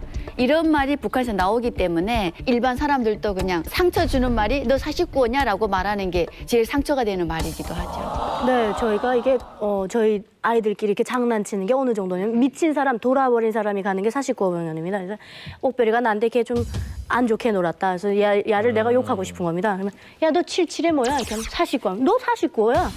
미쳤다는 겁니다. 그렇게 우리가 농담합니다. 너 49야 진짜. 위력 씨 들어봤어요? 예, 49호라는 병원은 이렇게 마을 밀집한 지역에 있는 게 아니고 좀 외진 곳으로 대부분 병원이 이렇게 격리되어 있거든요, 대부분. 그래서 그쪽으로 지나갈 때 저기는 좀 안 좋은 동네 이렇게 좀 인식이 되고요. 그리고 또 49호에 들어가는 그 사람들이 두 가지 부류로 나누는데요. 진짜 병에 걸려서 들어가는 사람들이 있고, 예를 들어서 그 뭐 한국하고 뭐 통화를 하다가 걸렸다. 그런데 내가 이거 병보석으로 빠져야겠다. 뇌물을 바치고 이럴 때 이렇게 정신이 좀 돈 것처럼 해가지고 뇌물을 주고 49호에 들어갔다가 이렇게 나오는 이런 사람들이 있기 때문에 좀 안 좋은. 네. 용진 씨, 하나원에 있는 탈북민들이 유독 정신과를 많이 찾을 때가 있습니다. 네. 과연 언제일까요? 약간 뭔가 북한에 도발이 좀 있었을 때? 진짜 그럴듯하다 이건. 북한에 도발이 좀 있었을 여기 있는 친구들 되게 민감해요. 어느 날 연평도 막 폭격 있으면 막 불안해하고 언제가 있을까? 민용 씨. 글쎄요, 명절 때일 것 같아요. 그럴 수 있겠다. 가족 생각하고 그럴 때 많이 힘드니까 그럴 것 같아요. 자, 정답을 확인해 보도록 하겠습니다. 3위부터 볼까요? 3위 보시죠. 하나원 정신과 인기 폭발하는 순간.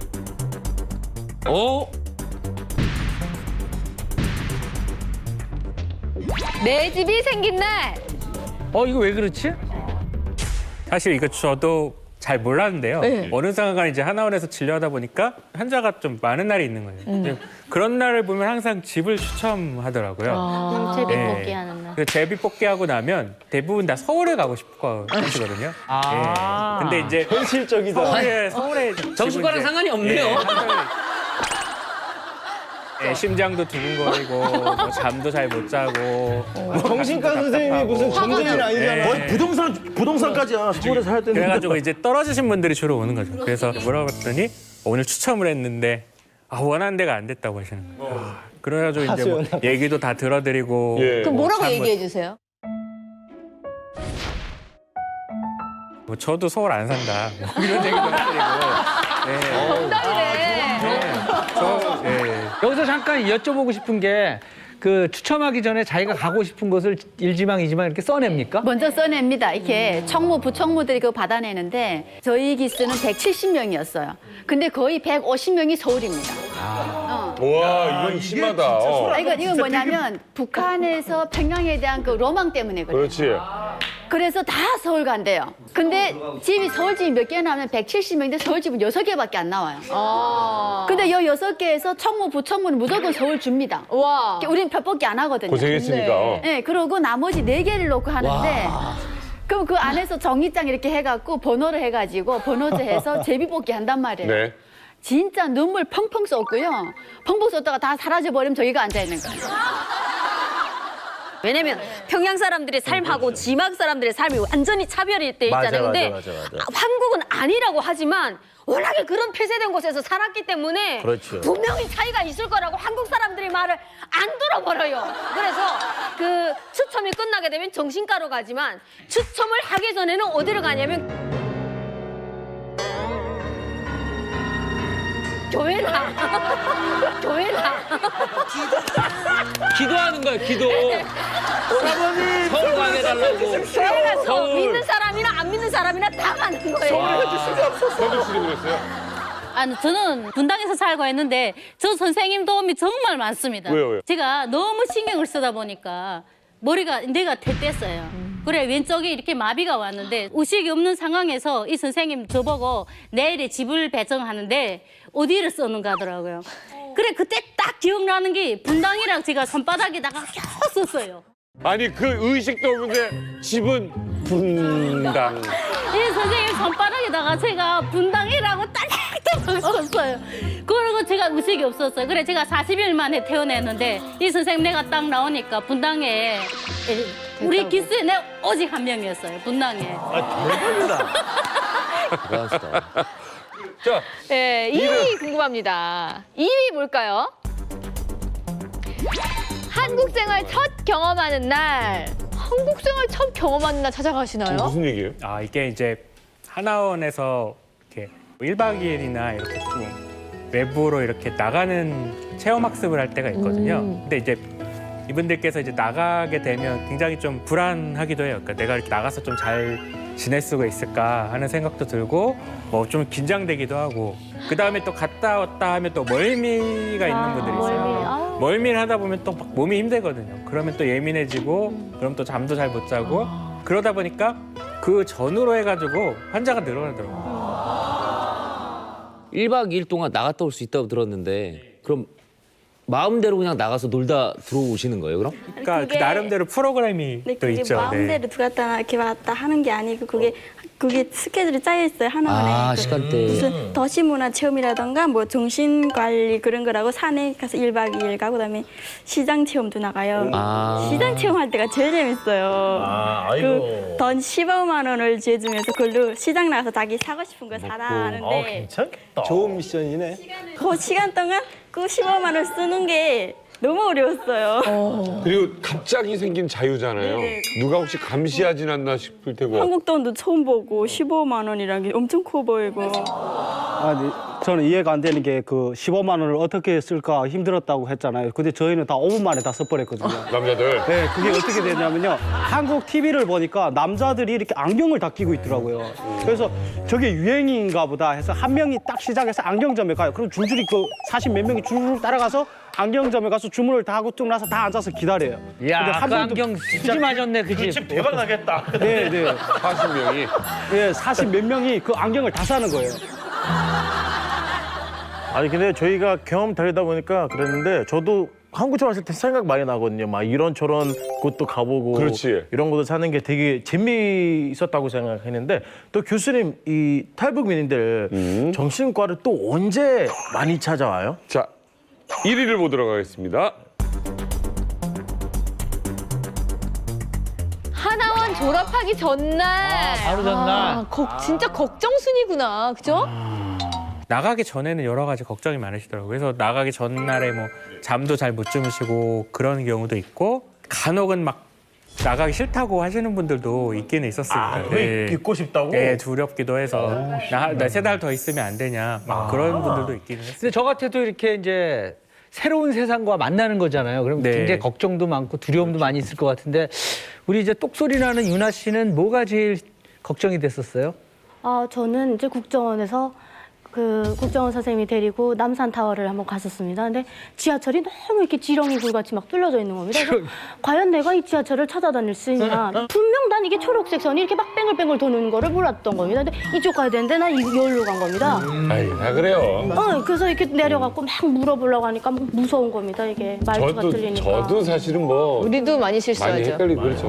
근데 저 같은 경우에도 오늘 이만갑에 처음 나와서 네. 막 얘기하시는 분들 방금 무슨 소리였지? 막 못 알아들었던 네, 적도 저도 있었거든요. 처음에 그랬었어요. 근데 네. 교수님도 좀 그러셨겠네요. 네, 무슨 말인지 몰랐죠. 어리버리했죠. 처음에 막 이분들이 막 말하는데 뭐 이렇게 보면 일 없습니다. 뭐 이런 거 있잖아요. 그럼 일이 없는데 왜 나한테 왔을까? 목에 가시가 걸렸어요. 네. 목에 가시가 걸렸다. 목에 가시가 걸렸으면 이비인후과 가야지. 예, 뭐 이비인후과나 뭐 이런 병원에 가야 되는데 선생님께 와서 목에 가시가 걸렸다고 하나요? 네, 이게 좀 이분들이 이제 오시다 보면 스트레스도 많고 그러다 보면 이게 가슴이 답답한 경우도 있지만 목 쪽에 이렇게 좀 답답한 경우도 있어요. 알약 걸린 것 같은 느낌. 예, 그렇죠. 그래서 이제 그거 가지고 이제 병원에 가서 이제 뭐 검사를 하면 대부분 아무것도 없어요. 그러면 이제 어떤 분들은 막 뭐 칫솔 같은 걸로 막 이렇게 긁어내고, 막 예. 끓기도 하고 젓가락 같은 걸로 그러니까 하나 들어오기 전에 막 그렇게 계속 빼려고 노력을 했다는 분도 있고 이거 하고. 토하려고 했던 분들도 있고. 현숙 씨 이거 약간 아는 것 같은데요? 네. 저도 그런 증상이 많아서 저 선생님한테 갔습니다. 그게 심리적인 거예요? 그렇죠. 네. 심리적인 거죠. 생선가시가 아니라. 근데 이제 이게 탈북하신 분들은 나는 이제 뭐가 걸렸는데 왜 나보고 이제 40고로 가라 그러냐 그렇게 생각을 하시는 거죠.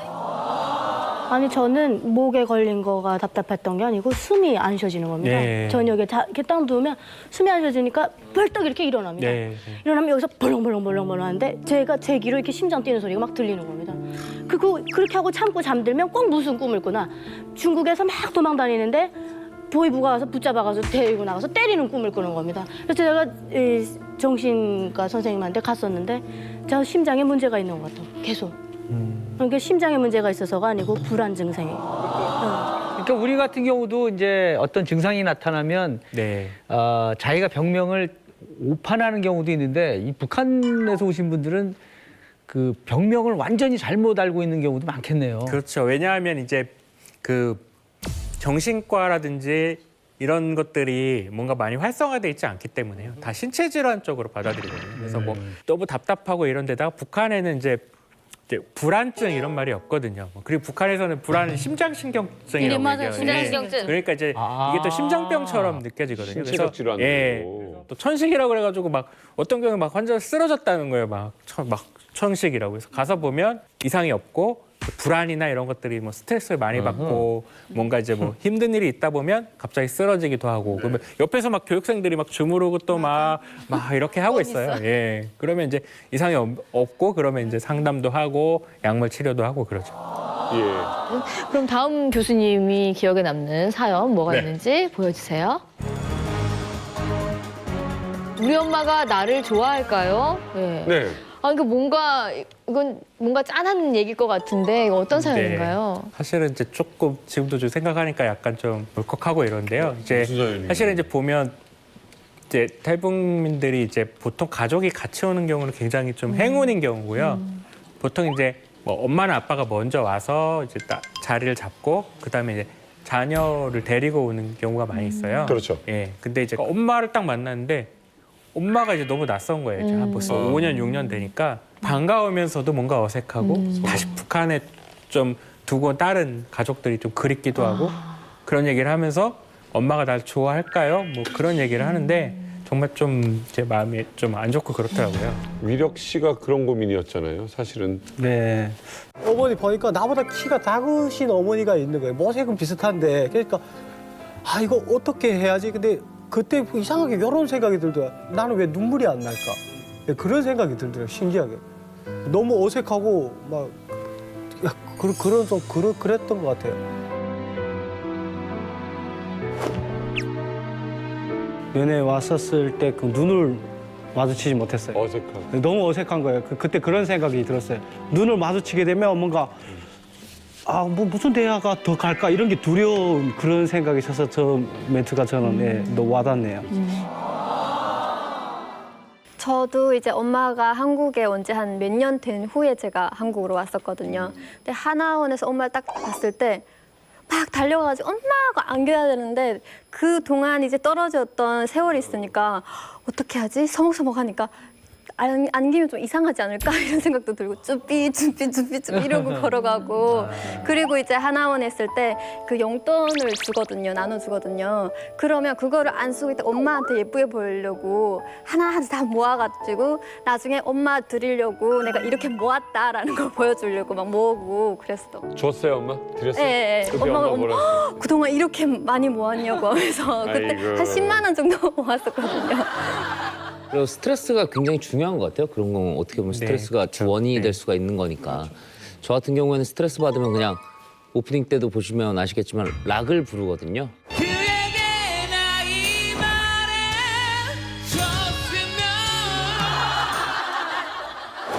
그래서 뭐 여러분들 스트레스 풀 수 있는 해소 방법이 있는지 좀 궁금해요, 저는. 저는 한 2년 동안 잠을 자지 못했습니다. 아메리카노 너무 많이 셔서 그래.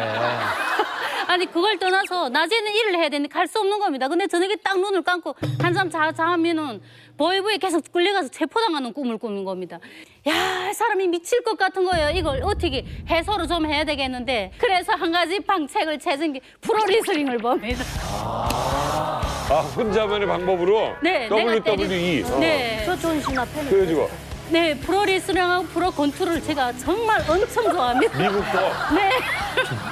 좋은 신화 팬이래요, 좋은 신화. 내가 그 매를 맞던 걸 막 하면서 야 저기 낸데 그 날 때리던 아이가 맞는다는 이런 또 상상을 가지면서 제가 봅니다.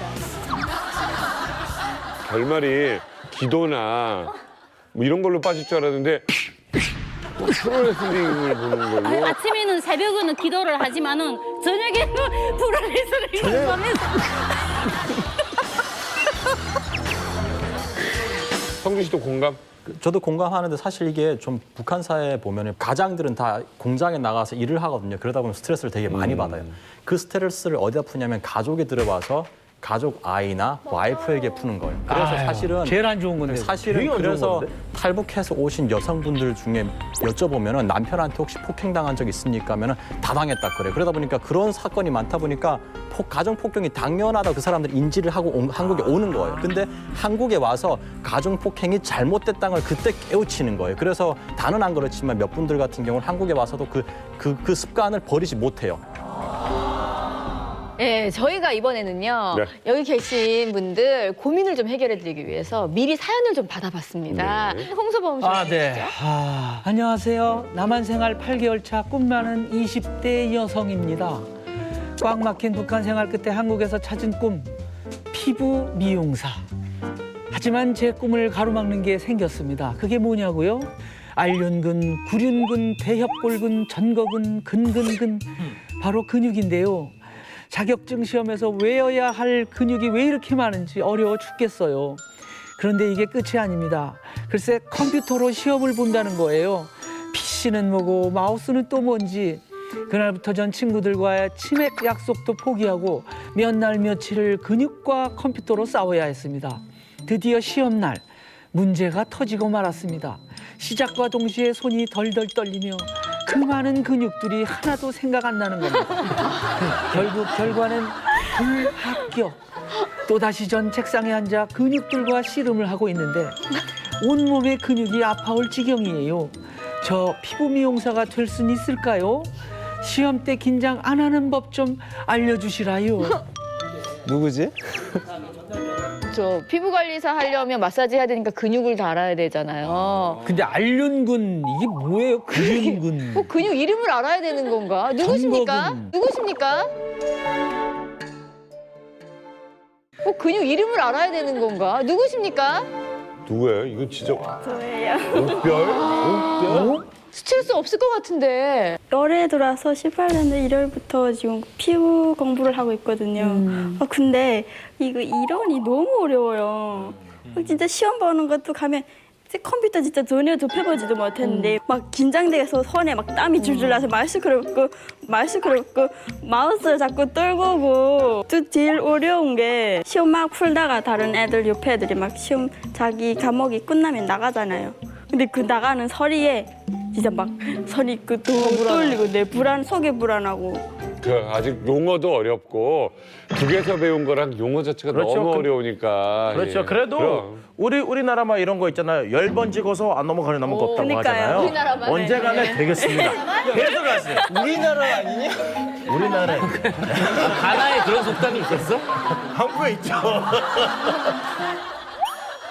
시험 팁 살짝 드리면 네. 시험 또 고수지.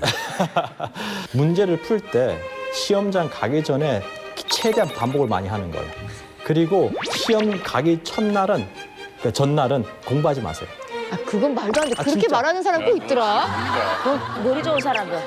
근데 그렇게 진짜, 말하는데 정말. 나 우리 말이 안 와이프 돼. 성우가 잘 돼서 그런 거죠. 예, 다른 사람 그게 아니라 100% 진짜 망해요. 그게 말이 되는 게 왜냐면요. 예. 저 같은 경우도 되게 처음에 시험 볼 때 저는 OMR 카드가 뭔지도 몰랐어요.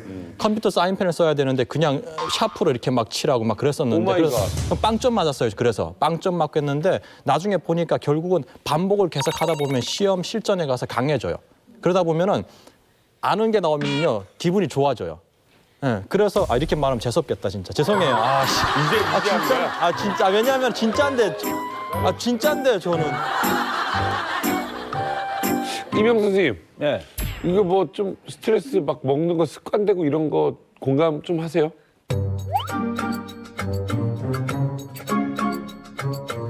아니 나는 스트레스 받는 걸 모르고. 아, 그럴 것 같아요. 되게 성격이 너무 시원시원하시니까. 받는 듯이 나가는 것 같아. 이렇게 받으면 이쪽으로 나가는 것 같아. 아니 사업이 망하거나 이럴 때 스트레스 받을 수 있잖아요. 아 열받으면 아이고 또 당했네 그냥. 그러고 말. 야 빨리 고소장 집어요 빨리.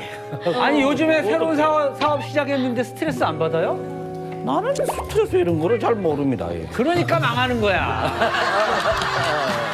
근데 저렇게 뭐 어떤 나쁜 상황에 처했을 때, 그 사람 나한테 왜 그랬으면서 막 스트레스 받는 사람이 있는 반면 저렇게 그냥, 뭐 내가 잘못해서 걸렸네 하면서 또 오히려 또 내 탓이지 하는 경우도 있는데 그 내 탓이지도 스트레스 아닌가요?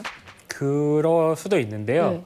이제 스트레스 받거나 이런 사람들 특징이 말씀하셨듯이 좀 나한테 많이 돌리는 경향이 있어요. 그래서 예를 들면 뭐 어디 가다가 뭐 돌에 걸려가지고 넘어졌을 때 그냥 일반 사람들은 이게 왜 이렇게 재수가 없나? 이렇게 생각을 하는데요. 좀 그렇게 생각하는 분들은 인지 자체가 내가 왜 이 돌을 못 봤을까? 나는 왜 이렇게 조심성이 없을까? 나한테 너무 좀 가혹하고 그다음에 여러 가지 경우의 수를 생각하고 이런 분들은 스트레스를 더 많이 받죠. 그냥 쿨하게 넘기는 사람보다는. 그런 게 저 같은 경우는 좀 있더라고요. 약간 도움이 좀 되는 팁을 알려드리자면 매주 무대에 오르고 시험을 준비하는 입장으로 그냥 저는 떨어져도 상관없어. 이거는 뭐 안 붙어도 상관없어. 그래가지고 시험장 가서 보여주고 뭐 떨어지죠. 그럼 좋은 게 뭐냐면 마음이 편해요. 어차피 한 번에 붙겠다는 생각이 제일 나를 나약하게 만들더라고. 몇 번 본다고 생각해야 돼요. 지금 옥변형의 문제는 그게 아니라 긴장감 속에서 오는 그 공포증이에요. 근데 그 불안감을 해소하는 방법. 그러니까 전문가님이 이런 공포증을 어떻게 해소하고 없애는 방법이 뭐가 있는지 말씀해 주셨으면 좋겠어요. 사실은 이제 붙을라 치면 떨어지고 떨어지려고 하면 붙거든요. 그러니까 양궁 같은 것도 한 발 남았을 때 막 그 긴장감 뭐 그런 거 많이 얘기하시잖아요. 그래서 마음을 비우는 게 중요한데 제가 예전에 이렇게 심리적 외상을 많이 받은 분들을 이렇게 치료하기 위해서 이제 간단히 배운 팁이 있는데요. 버터플라이 허그라고 영어로 하는데요. 그게 뭐냐면 이렇게 눈을 감고 어깨에다 손을 올리고요. 이렇게 토닥토닥 이렇게 하면은 이렇게 내가 나를 하면은 이게 결과적으로 이제 스트레스 받을 때 양쪽에 자극을 하면 그런 게 줄어들거든요. 그래서 이렇게 하면 좀 마음이 편안해지거든요. 교수님 이게 상담 그렇게 받으시면서 물론 슬픈 일도 많겠지만 그래도 방면에 기쁜 일도 많죠. 네, 사실 좀 보람된 일도 많은데요. 사실 그 탈북민분들한테 이메일이나 이런 걸 알려드리는 경우도 있는데 그러면 이제 메일을 보내야 되는데 아는 메일이 별로 없는 거죠. 사실 퇴소하고 얼마 안 돼. 그러니까 저한테 뭐 되게 사소한 건데 막 메일을 보내주세요. 지금 컴퓨터 배우고 있어요. 이런 것도 하는 경우도 있지만 그래서 읽다 보면 굉장히 좀 뭐 감동적이고 그럴 때도 있고요. 어르신이었는데 막 신문지를 뭘 가지고 오신 거예요. 그래서 펴봤더니 오징어 한 마리가 그 안에 있는 거예요. 오징어 제일 귀하다고 하던데 하나원에. 이번 주에 오는 주 예배를 오는 분들에게 오징어가 떨어지지 않게 목사님과 또 매주 들어오는 장로님이 계시거든요. 그럼 그분들한테 무조건 매달려서 좀 더 안 된다면 하나님한테 달라고 막 이렇게 하면서 제가 하는 일이 그거였습니다. 교회 안 믿던 사람도 그쪽으로 갔다가 다음 주에는 절에서 오징어를 가져다 그러면 또 다음날 절 가가지고. 아니 근데 믿음의 불기둥을 그 오징어를 받는 것도 기뻐하나요? 너무 그때는 오징어가 최고거든요. 진짜로 오징어 그 일요일 얼마나 기다리는지 몰라요. 귀한 거를 이렇게 모아가지고 이제 얼마나 좀 드시고 싶었겠어요. 근데 참았다가 저한테 이게 퇴소날 딱 주고 가시는데 좀 진짜 오징어 받고 이렇게 좀 기뻤던 적은 되게 처음이었던 것 같아요. 예. 그리고 이제 지금 이제 정말 그 탈북민을 위해서 2008년부터 계속 정신 건강을 지금 챙겨주시는데 앞으로 어떻게 더 도움을 주고 싶으신지 뭐. 네, 사실 제가 지금 하나원은 나와 있기는 하지만요. 저희 병원이 이제 국립병원이니까 저희가 이제 계속해서 탈북민 진료 병원에서 하고도 있고요. 사실 우리 주변에 뭐 굶어 죽은 거 본 사람 아무도 거의 없잖아요. 뭐 총살당하는 거 본 사람들도 없고, 그다음에 뭐 정말 어디 잡힐 것 같이 막 두려움을 느낀 사람들도 없고, 그러니까 그런 게 이제 계속해서 반복되는 분들이고, 그래서 어떻게 보면 저는 이제 탈북민들하고 이제 경험을 많이 했으니까 제 경험을 이렇게 좀 많이 알려주고, 그리고 이제 일반 분들이 탈북민들에 대해서 되게 오해하고 그런 것들도 되게 많아요. 그래서 그런 오해를 좀 줄여주고 그렇게 어떻게 보면 문화를 조금 전달하는 역할, 네, 그런 것도 좀 하면 좋을 것 같다는 생각도 들었어요. 네.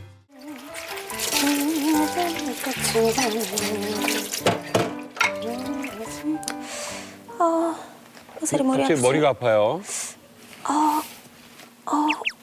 약 먹어야겠다. 약이 어디 있더라?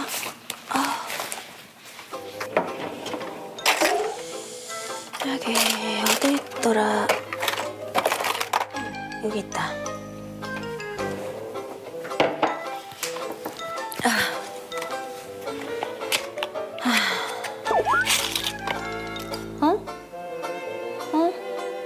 약이었지 얼마 없지? 중국에서 사온 약이 말 그래도 잘 듣는데. 이런 분들이 있어요. 사야 되겠다. 있어요. 꼭 그 약 어디서 외국 약. 맞아 맞아.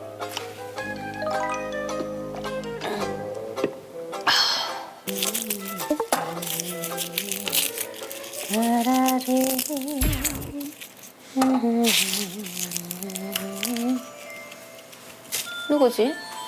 이 시간에 올 사람 없는데. 누구세요? 경찰서요? 경찰서에서 저희 집에 왜요? 예. 아무튼 알겠습니다. 엄마 근데 별일 다 했다. 야 살다가 경찰서에서 다 찾아오고. 나 진짜야. 노래해서 그런가? 야 연기 너무 잘한다. 엄마 무슨 일이십니까? 김명식 본인 맞으시죠? 예, 저 맞습니다. 당신을 마약의 관할 법률 위반으로 체포합니다. 무슨 마약입니까? 이거 너 죽었나? 이거 너 죽었지? 무슨 마약입니까? 너 죽. 자, 지금 상황을 보자면 이분이 설거지하다가 두통이 와서 감기약을 먹었고 그냥 마늘 까다가 잡혀가게 된 거예요. 마약 사범으로요? 뭘 잘못한 거야? 두통약 때문에 이렇게 마약 사범으로 잡혔는데 이게 어떻게 되는 거예요? 잘못한 거 없는데 저는 머리 아파서 그냥 약 먹었는데 경찰에 갑자기 온 이유 뭡니까? 저 경우에는 마약 사범이 될 수가 있습니다. 왜요? 자, 무슨 말이냐 하면 중국에 한글 표현으로 하면 거통편이라는 약이 있습니다. 그래서 거통편이 중국에서는 일반 약국에서는 누구에게나 다 판매가 되고 있습니다. 아, 흔한 약이에요? 예, 그렇습니다. 수면제로도 사용하고 또 두통약처럼 일반적으로 진통제로 많이 사용되는 약인데 그 약이 한국에서는 향정신성 의약품으로 분류하는 마약 성분이 포함된 약이기 때문에 그 약을 허가 없이 복용한다거나 보관하는 것만으로도 처벌을 받을 수가 있습니다. 이 탈북민 분들이 보통 중국을 거쳐서 많이 오시는 경우가 많잖아요. 그러다 보니까 중국에 거주하실 때 그 약을 흔히들 약국에서 파니까 이게 마약이라고는 전혀 생각을 하시지 못하고 또 효과가 좋으니까 드시기도 해요. 또 이게 비싸지가 않아요. 한정에 한 100원 정도 우리나라 돈으로 하나로. 딱 좋네, 사오기. 예, 그러니까 우리나라 하나로 우리나라 돈으로 2만 원 정도면 200정을 살 수 있어요. 그러니까 그게 일반적인 그냥 보통 약처럼 생각되는 거죠. 또 우리 대한민국 여행객들도 중국 가셔서 이 약이 되게 효과가 좋다 해서 많이 사오시기도 해요. 그렇죠. 그래서 한국에 들어올 때 여행 갔다 돌아오실 때 세관에서 가장 많이 압수되는 것이 이 거통편 약이에요. 아하. 예. 사실 실제로 제가 지금 하고 있는 형사 사건이 이 거통편을 보관하고 또 복용했던 혐의로 지금 재판을 받게 되는 탈북민이 한 분 계십니다. 굉장히 좀 억울한 경우죠. 자세한 과정이나 내용은 재판 중이기 때문에 제가 말씀드리긴 좀 곤란한 것 같고, 다만 이제 실제로 한국에서 지금 가지고 계시고 복용하시면 형사처벌을 받을 수도 있고 벌금도 한 몇백만 원 정도를 받을 수 있고 전과자가 될 수 있습니다. 정확한 명칭이 뭐예요? 교통편이라고 하시는 것 같은데. 취통편. 전통편. 이 약을 아시는 분? 다 알지. 왜? 중대장도 알아요? 그냥 북한에서 다 먹어요. 사탕알 처먹는데요, 뭐. 코감기에도 전통편. 네. 북한에서 모든 사람들이 전통편 모르면 간첩일 거예요. 간첩이죠. 또 곤란한 일을 겪는 게 얼마나 많겠어요. 이게. 그래서 준비했습니다. 이런 경우 나도 모르게 범법자가 될 수 있다. 과연 우리 탈북민 분들은 이 법에 대해서 얼마나 알고 있는지 저희가 문제로 몇 가지 준비해봤습니다. 첫 번째 문제 보여주세요. 접촉사고 발생! 명함만 주고 가도 된다, 안 된다. 자, 윤아 씨. 저는 상황마다 다를 것 같다고 생각합니다. 예를 들어서 골목길인데 교통이 이렇게 막 복잡하지 않은 데서 접촉사고 났으면 여기가 얼만큼 났으니까 견적이 얼만큼 나갔다 사람 불러서 할 수 있는데 이게 막 차가 막 다니는 데서 접촉사고 나면 이 사람들은 죄가 없는데 잡히는 겁니다, 길에. 그러면 명함 주고 당연히 나중에 이 교통은 터져야 되니까. 현주 씨가 운전 오래 했으니까 어떻게 해요? 명함만 주면 되는 거 아니에요? 만약에 제가 강의를 가야 되는데 급하잖아요. 그러면 전화 주세요. 일단 여기다 전화 주시고 일단 제 보험회사에다 또 얘기를 해놓을 테니까요. 예. 그냥 가겠다. 성주 씨. 저는 알아요, 답. 제가 경험한 적이 있거든요. 아, 그래요? 네. 제가 부산에 그 친구하고 차를 타고 가다가 접촉사고가 난 거예요. 그래가지고 친구가 명함을 주고 저희가 결혼식 갔어요. 근데 뺑소니죄로 고발된 거예요.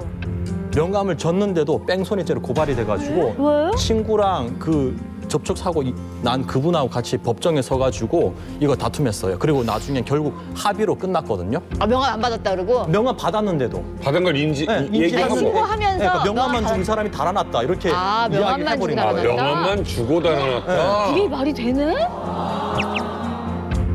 변호사님, 명함만 주고 가는 거 됩니까, 안 됩니까? 일단 안 됩니다. 어머야. 아무리 급해도? 급해도 안 됩니다. 예, 이게 우리나라의 도로교통법에 보면 교통사고가 발생했을 때 사고 발생자가 취해야 될 어떤 의무가 두 가지가 있어요. 한 가지가 뭐냐면 이렇게 인적사항이 적힌 명함이나 전화번호를 알려줄 의무가 있고요. 나머지 하나는 이 사람이 다쳤는지 안 다쳤는지 확인하고 다쳤으면 병원으로 대를 가야 되는 구호조치 의무라는 게 있습니다. 이 두 가지가 둘 다 한꺼번에 있는 의무예요. 그래서 명함만 주신 경우는 인적 사항만 알려주신 것이고 나머지 구호조치 의무를 안 한 거예요. 충격이 있었으면 제일 먼저 질문이 괜찮으세요? 병원에 안 가셔도 되겠어요? 그걸 물어봐줘야 돼요.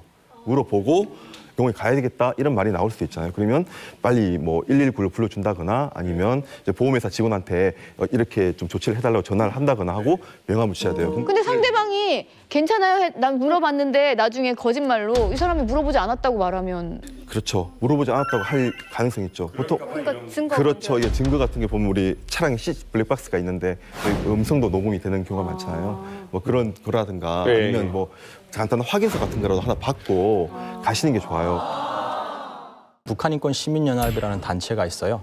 그 단체와 함께 하고 있고요. 그리고 또 저희와 함께 활동하는 중국의 활동가들이 있어요. 제가 여기서 그 뭐 이야기하기 전에 꼭 이 말씀은 방송에 나갔으면 좋겠는데 저희가 활동가하고 브로커는 좀 구별을 해야 돼요. 왜냐하면 브로커는요 탈북민들을 돈 벌기 위한 수단으로 이용을 하는 거고요. 활동가들은 정말 스스로 돈을 모금을 해가지고 구출을 하는 사람들이거든요. 제가 하는 일은 주로 이제 모금 활동을 하는 일이고요. 제가 이 일을 시작한 것은 제가 12살 때 첫 사형을 보게 되거든요. 사형을 봤는데 2명이 있었는데 그중에 1명의 여자가 북한을 탈북을 해서 중국에서 남한 선교사님을 만나가지고 성경을 읽게 돼요. 그리고 그 사람이 잡혀 북송이 돼가지고 시범 케이스에 걸려서 사형되거든요. 그래서 탈북민들이 이제 북한에 북송됐을 때 그 겪을 고초를 생각하니까 정말 탈북민으로서 정말 마음이 아팠고 저는 탈북민을 구출하는 것이 현실적으로 통일을 준비하는 가장 바람직한 방법이라고 생각을 해요. 그리고 또 사실은 이건 정말 지극히 개인적인 일인데 제가 아버지와 함께 어머니를 한 14년 동안 북한에서 다 찾아 헤맸어요. 근데 북한에는 안 계시는 것 같아요. 그래서 중국에 있는 사람을 1명, 2명 구하다 보면 언젠가는 이제 어머니를 찾지 않을까. 그래서 이 일을 시작하게 됐습니다.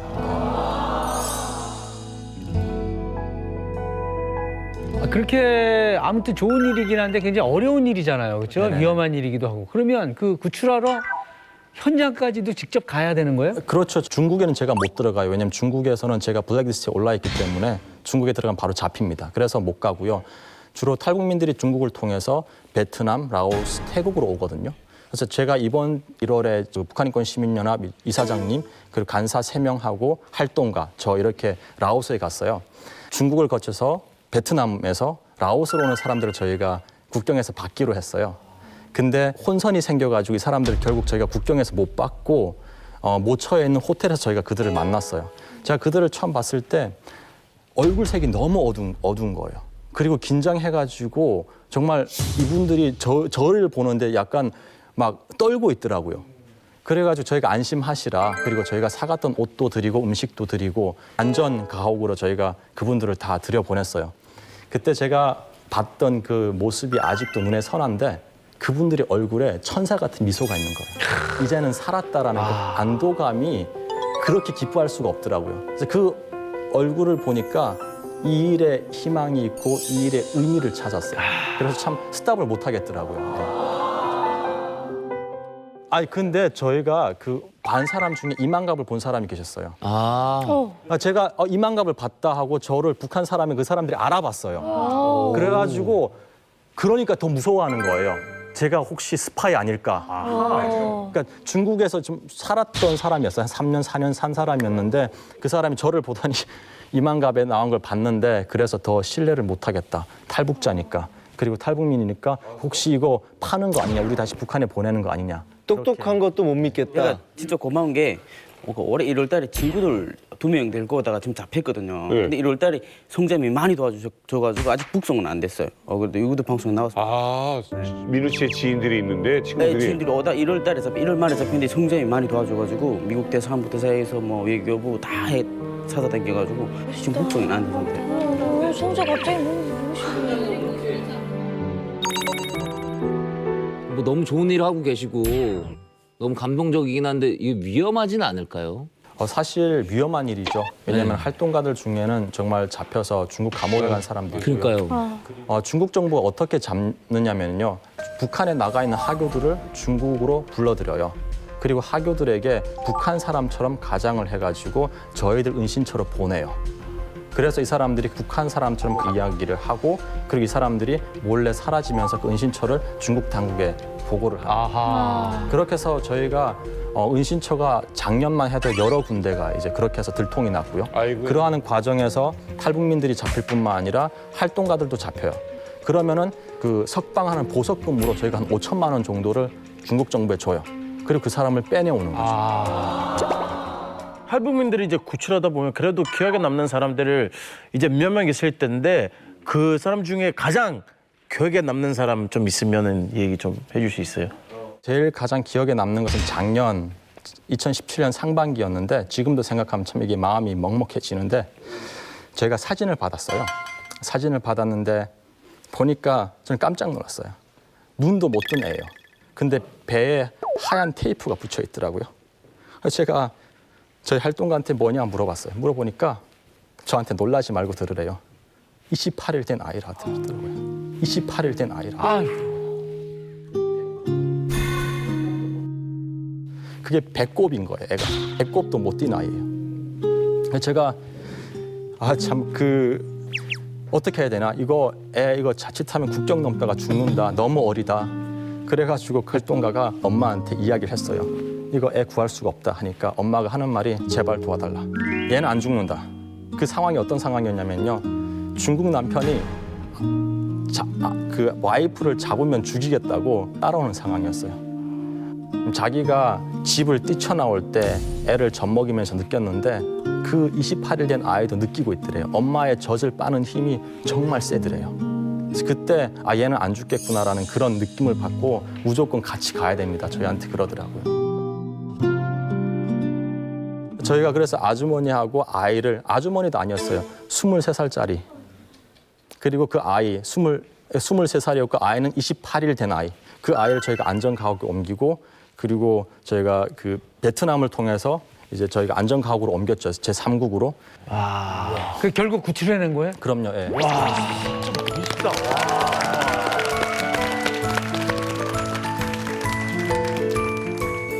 그건 이제 잘된 케이스고 안타까운 일도 있지 않을까요? 사실 가장 안타까울 때가 저는 직접 보지 못했는데 활동가들로부터 들을 때 어떤 이야기를 하냐면요. 눈앞에서 탈북자들이 잡혀갈 때 그때 그 사람들이 경찰 공항 차에 실린대요.